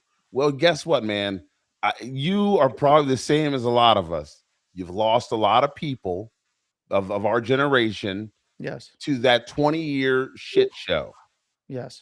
To a 20-year shit show over a lie. Well, we thought they had it. No, Halliburton wanted it because Halliburton wanted contracts. And Dick Cheney wanted money, and Obama and the rest of them all placated it. Everyone got rich. These guys all got rich. And who suffers? The people, the children, the families. And that leads us to where we are today as an unstable. Our nation is unstable right now. It's a great nation, but it's unstable. When it comes to democracy, it is frail. When it comes to international relations, I said this before, I'll say it again. America first means putting American interest first, not separating us from the world. You cannot do that. To be an isolationist nation, we can't do that. Our economy's too big. We are too large. We cannot be isolationist. And unfortunately, the narrow-minded. Yeah, but everybody has to play fair too. Huh? It can't be America's gonna buy everybody's fucking products. But when we try to sell them our products, they put in policies to make sure like our products don't get in, or it's way too costly to go ahead and even think about attaining an American product. Well, but I mean, American products are over there. You can get a Kit Kat bar, a Mars bar, a Snickers bar, a Pepsi, a Coke. You can go to Taco Bell, Burger King, Popeyes. You get all that. Think about how different it is over there versus what we have over here. That's number one. Well, there are different regulations for health reasons. We can't sell cars over there. Akil. Like we cannot You sell can't cars sell there. Diet Coke either. So I'm just saying we can't sell our cars there. We can't sell shit there. You know, if we're talking about the tariff situation, I think that was a good call. no, I no, think I'm not saying that. What I'm utilizing it as saying, a weapon was a good thing. David, number one, our cars aren't meant for a lot of roads overseas. Doesn't matter. There are very We can't get any type of cars in there. Well, even you if know we what? design cars for them, they would still make they want their people driving. Look, Germany wants people driving BMWs and Mercedes. They don't want people driving Fords and Volkswagens. Chevys. And Volkswagens. Yeah. They don't want none of the other products. Okay, you don't think people want to go ahead and drive a Mustang over there? I watch some of these like videos where people, when they test drive a Mustang, they're like, "Oh shit, this is crazy. We got a Mustang here today." Yeah, you know, it's cool. like the American muscle, the exhaust, the weight, like they're excited to drive it. Well, Yet we used to have American the muscle. countries Now do we everything gotta. possible not to let. Now these we things got exist. electric It's muscle Sweden. cars. Which Yeah, are now we got electric ridiculous. muscle. We have but to it's like- program. We have to program the sound of a motor into it. Hey, Look, I need to make this point real quick because you guys have 60 seconds each to make a point because now I'm 3.5 hours into the goddamn show. American isolationists. I want to go tan my balls. Took a big blow in the midterms during the primaries for the Republican side. So that and Trump is actually not an isolationist when it comes to policy. He's more of a Democrat when it comes to policy than anything else. The American isolationist is, well, everything America, America, America, cut everything off. Just isn't going to work for the exact reasons that Akil pointed out. I mean, you know, I'm in macroeconomics. I'm in charting. I'm doing all this kind of crap, right? But it just doesn't work that way. But protecting American interests is the goal in realigning the relationship that we've had with Western Europe in particular. I think is something that needed to be done and needs to be done, but not at the detriment of completely nuking all of those relationships, right? So there's a fine line there. And I do think that ultimately, whatever outcome there is in this particular situation, I think that through this situation, the Western European nations realize that they are far more powerless when it comes to things, because what this proved out is that if the United States takes action against just one country, and that country being Iran, which is not even where you're getting your exports, where you're importing oil from, your entire economy can get squeezed. And now how about you come to the table? Because we've seen a flurry of deals and EU resolutions when it came to energy. They're now signed those contracts with a lot of the onshore providers here in the United States. Now we've seen a global realignment in terms of logistics and shipping, and effectively prove to Europe that we can squeeze you if you want to squeeze us, in addition to the offshoots of China and Russia, completely different situations. Obviously, China has reserves to stick it out. Europe didn't. So I think we're going to see a lot of negotiations between the United States and European nations and Russia and China as it relates to the United States moving forward, regardless of how this turns out with the MOU or whether there is a final agreement. And all of that remains up in the air. But I think that things were proven that they need to take control of their energy. They need to have deals in place and contingencies in place if there's were ever to flare up again in the future. 60 seconds. Landy never does 60 seconds. 60 seconds, Zunk. All right, here's the deal. We're not going to solve this. The war most likely is going to have a residual effect. Unfortunately, the children who are witnessing these terrorist attacks, these nukes, these bores, these bombs, everything. These children are going to grow up one day, and they're going to basically follow the 48 laws of power. They're going to come back, and they're going to remember, and it's going to start again. So rather it's yeah, we get an agreement for a couple of years. It will happen. It will be a war that will be started, and I pray that it will not drag the world into it. But we're not looking great right now, guys, and I really hope that we figure this thing out before it's too late. Can I get a hot take from you guys? What's up? Do you think that Israel forced our hand? Yes, no. Yes. Okay, I'm surprised. Did Israel force our hand? Yeah. All right, let me, because Landy, you might have been. I will always. Do you think they try forced our to hand speak my and made truth. us go in and strike because they were going to go and strike? Because that's been obviously I left think and right speculation. 100% Israel was going to strike regardless.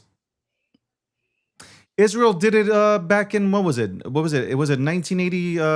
Was it 1981 or was it 1984 when they went and struck Iran?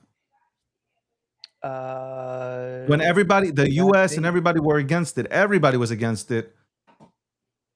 Might have been in the 70s too, but I think it was 81 or 84. I'm not sure. When Israel said we're going to strike them because they are developing nuclear capabilities. The United States was against it. The entire world essentially was against it. And then it was found, hold on, I'll look it up. It was found to be that they did, or they were, close to creating a nuclear weapon. I just forgot what, obviously. I mean, the year here I is was irrelevant. in my dad's bull sack, so I don't know. Like, yeah, the year is less irrelevant. I mean, I'm gonna assume it was sometime during the crisis. I mean, we did have the boycott of the 1980 Olympics. We had terrorists in Munich in '72. So anything's possible. But I don't know. I'm gonna say Israel forced our hand because they didn't know that they were going into this. Trump was a loyal ally to Israel, and Israel, I don't know, manipulated the situation because they know that. I mean, every country that wants to manipulate Trump or wants to gain favor from Trump, I won't say manipulate, gain favor from, does the same thing, tells him yes to everything else, and then says, "Hey, by the way, we'd like this." I mean, he went in. I mean, the man was on a roll. Hey, we're just going to cut off all the power to Cuba. We're going to take Venezuela. Hey, we're going to go in here and kill administrator. Like, hey, doing what he want to do. He's on a roll. Everyone's cheering. And then this. It was 1981. People have almost forgotten about 1981. So it was 1981. See, I knew it was it was Iraq, not Iran. Iran was Iraq, not Iran, but it was because of the 1980 support that Iran was showing in Iraq for nuclear. Didn't they? No, they attacked Iran. I don't know when the last time Iran was attacked. It was Iraq, and it was because when Iran was pushing into Iraq, they stood up the nuclear facility there, and they were getting very close. I thought it was Iran. They F-16s blew up the unfinished reactor in it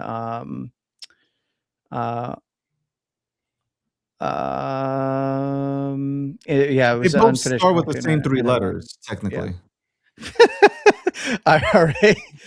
Oh man, look, there was no. So they were involved. Let me just speak for Israel because I'm probably gonna get kicked out of the synagogue and stuff like that. So I just want to say that, and I'm not gonna be able to attend any bar mitzvahs, and God bless you all with your Jewish wedding, because I'm kicked out. I'm already on the alt-right list on the JDL site. So listen, I want to say that Israel has the right to exist.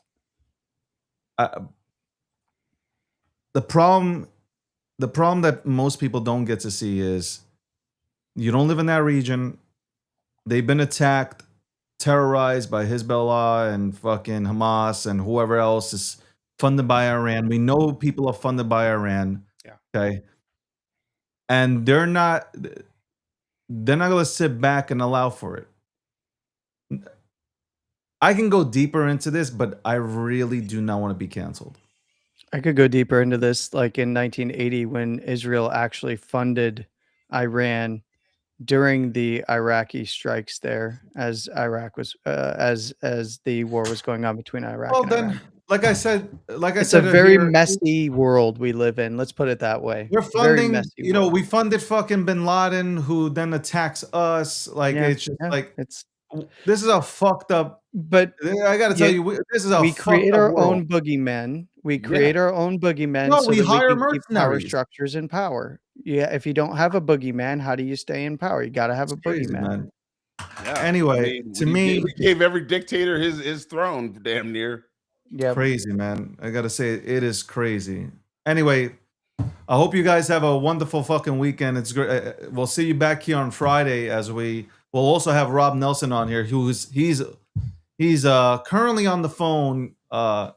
Apparently, I think he is going to become the new campaign manager on the Northeast for Kamala Harris and her next run. So I hope she does. You know what? I really, you know, this is absolutely insane. you voted for Kamala.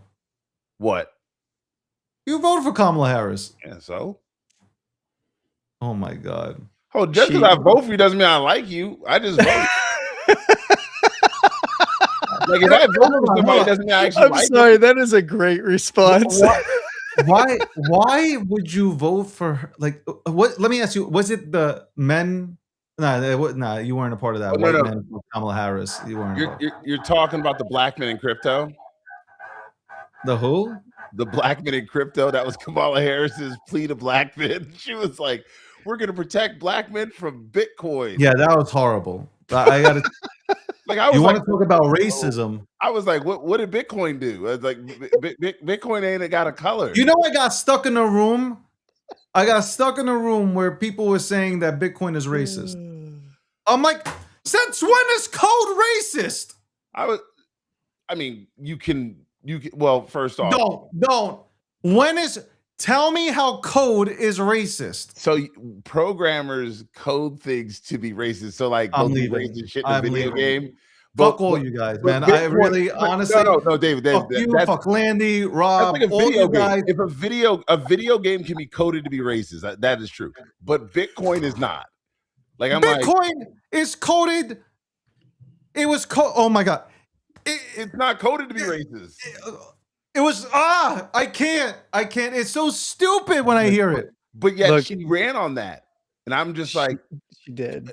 I remember when she came out with that. I was like, her and Obama were really disrespectful to the entire African American Black community. They were really we're not African.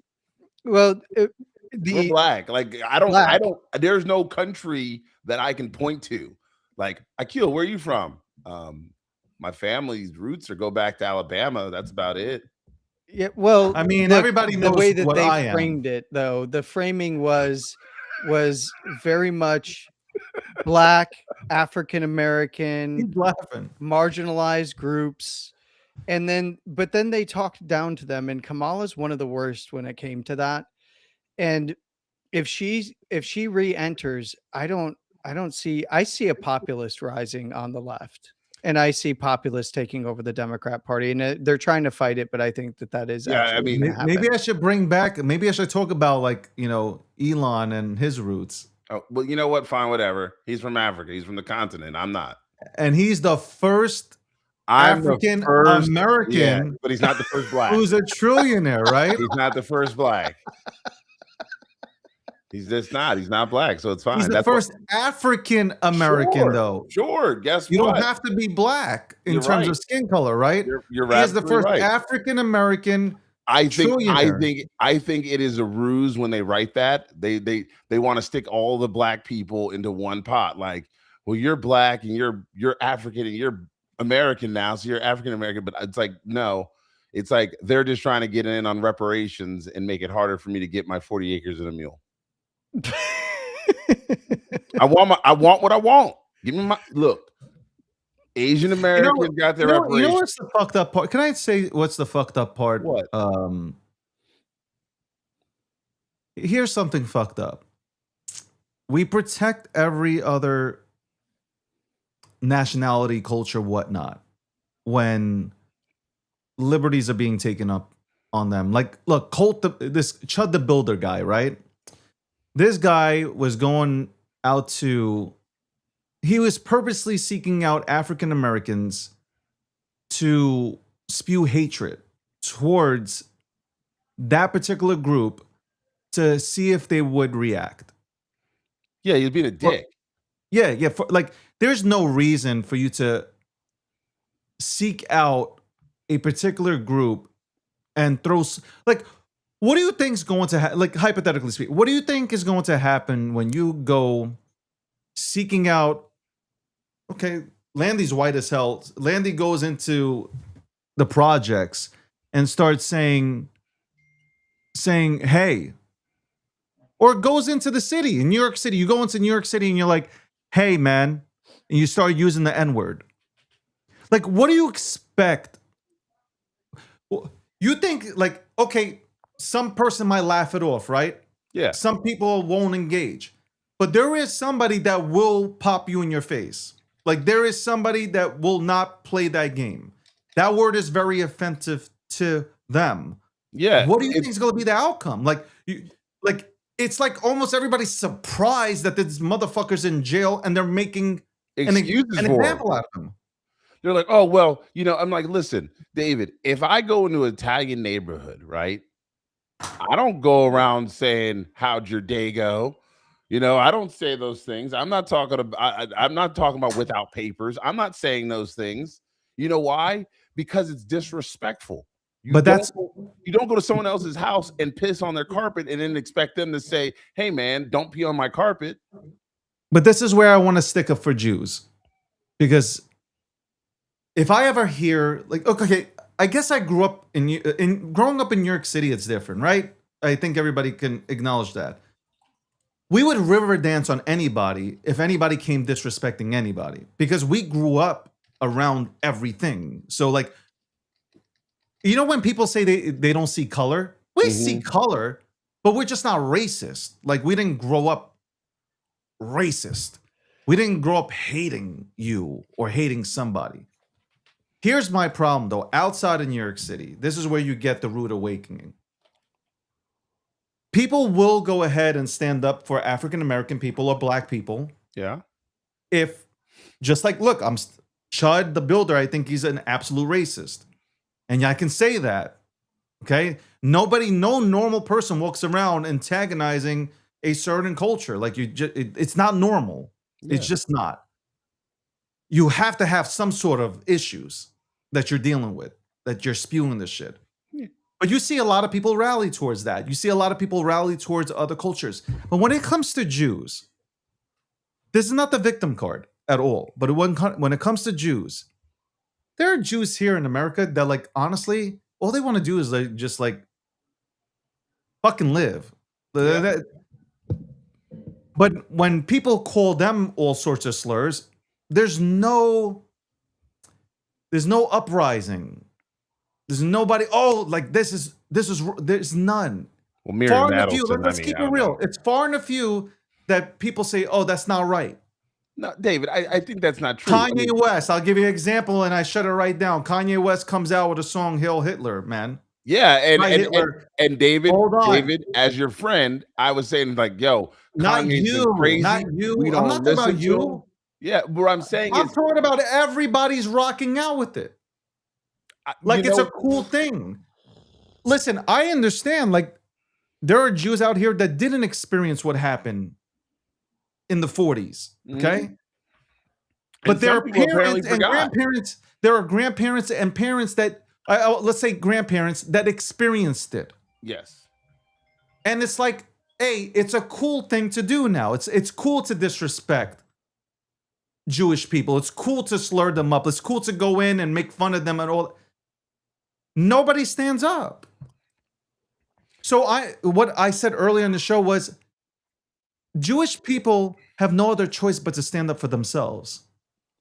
Because this happened before. Remember when the Germans gathered, a bunch of Jews up? Over 6 million of them got, along with other religions, but 6 million plus Jews killed got priests. They assassinated. killed Catholics. Absolutely, David. It Gays, is, Catholics, everybody that they could get their hands on. yeah. But guess what, do you David? think? I But want that's why. No, let me land this. Okay. Akil, Unc, let me land this.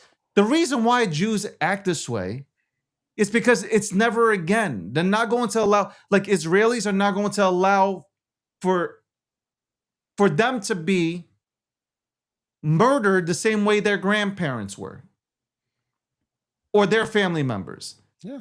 That's why some Jews hold themselves in such high regard. They won't allow for it. Because you know what? Last time they were told not to talk, stay silent. And guess what that got them? A bullet in the back of their heads.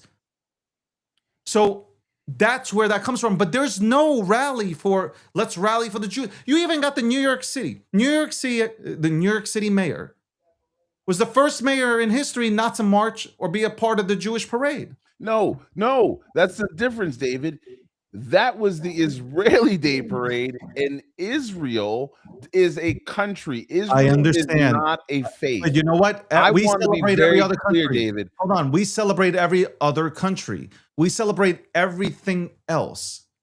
I understand. Look, I want to celebrate just America. Hear me out. I'm an American. So it's America first, period. And the America first that I'm about is not the one. Yom Kippur, I'm coming to Seder, buddy. I'm there with you. You are. Rosh but like, Hashanah, I'm hanging out. You know? I get it. Give me a bar get mitzvah. Guys, you got to go to, if you've never been to a bar mitzvah, you got to go. Look, great food all night. Somebody's bubbler just feeding you all night. But David, look what they did to Jalen Brunson. It's disgusting. Jalen Brunson's wife. It's disgusting what they're saying about his wife. Absolutely. Not only are they getting for her that she's white, right? Meanwhile, they don't even know he's been with her since he was 14. Yeah. What I'm saying, it's messed up that they're saying. Go. I'm sorry, bud. So not only is it a white issue, now it's like she's also Jewish. David, here's the thing, though. In the United States NBA right now, set this all up because she's Jewish, so she set it up so the Knicks. Do you understand? Well, hold on. But this is indicative of a social media headline-driven society, narrative-driven society that is predominantly dominated in terms of the loudest corners on left and right. Because the biggest thing here is, where the left and the right, on the extremes, identify more with each other than they do any other group in the United States. They actually have a whole bunch of issues that they bring up, just different ways in which they want the problem solved. They both hate Israel. And they both are unified in hating anything Israel, anything Jewish, including the Jewish faith, including anything in the Torah, anything. They literally will bring up debates that were denied as law, as no, these are the law, right? Like they'll bring up any kind of the debates from any one of the books, and they bring them up as if, no, this is codified Jewish law, when it's not. Like they go through both sides, misrepresent, and it's been a concerted effort that's been disturbing, and it's been bubbling up for about 20 years now, at least in terms of the more recent rise that has found us where we are now. Yeah. And they've come to prominence in media and social media. Let me but just they're cut not in, representative of the whole. I just want to say that it's what I said earlier. We can't call everything anti-Semitic. Just like can't call everything racist. Exactly. Yeah, exactly. You just can't. When you do that, you bring hatred on. Because people are like, yo, what the fuck? I can't even criticize. And if I criticize, I'm called racist. If I criticize, I'm called anti-Semitic. You can't do that. Like, if something is really racist or anti-Semitic, then yes, you can say something. But if you're going to deem everything to be racist and anti-Semitic, that's where the problem lies. I agree. That's really it. And that's why I can understand it. Like, if you take off the fucking glasses, look, Charlie Kirk, whether you like him or not, Charlie Kirk was a big backer of Jewish Americans and Jews in general. But he was anti-Israel at the end, where he goes, Israel shouldn't be meddling in U.S. affairs. I think the point that struck me about Charlie was he said, I can't even criticize Israel without getting text from prominent Jewish leaders saying that's anti-Semitic. Yeah, it Here's wasn't. Charlie Kirk. I've always said Charlie Kirk was Closes the down biggest. conversation. That's the What? point. I said it closes conversation. It kneecaps any kind of real discourse, and that's the goal. But that's And the you saw goal with of him and anybody Ben that wants to Shapiro. claim everything is racist too. It's the He- same goal as to shut down the discourse surrounding it. I don't believe, like all these rumors and all these fucking tinfoil hat motherfuckers that say that, Israel took out Charlie Kirk. I don't believe any of that stuff. Like, I just don't. I don't Okay? know who did. It's unfortunate that whether Yeah. you like him or not, Charlie Kirk was actually doing for me personally, I thought he was doing one of the hardest jobs in the world, and that's sitting at college campuses. He wasn't, Marion, he goes out there and he entices people. Like, if you watch him when he goes out speaking at these universities, he's trying to antagonize people. When you watch Charlie, if you find that him trying to promote a nuclear family was a bad thing, him promoting God was a bad thing, then this world's fucked up. You don't have to agree with everything and all his stances. Like, for instance, there was a girl who I think she was, correct me if I'm wrong. I think he or she was either transitioning or she was just saying that, no, I think it was the transitioning part. Okay. I think it was a male transitioning into a female. Okay. And the person asked Charlie, what do you think about this? And Charlie said, I respect you. And they started the crowd started heckling. And he said, no. You can play this. It's on YouTube. He said, no. That ain't right. Let me speak. I think, he goes, the things that you're suffering with, I would seek counseling. Yeah, same thing as he's got the same. That person has the same thing that Clavicular has, or Clavicus, whatever his name is. It's body dysmorphia. Okay, so it's a known thing. And I've on Clavic, this guy. First of all, I'm the original Lux Maxer, right? We know this. I am the original OG Lux Maxer. I didn't take a hammer to my face. Okay, I didn't redo this lovely thin nose. I didn't staple my ears into my head. I didn't do nothing. People say that somebody took a shot and said that I do my eyebrows. No, these are natural. Okay, here's natural. They're naturally arched that way. Good. David is what they call snatched.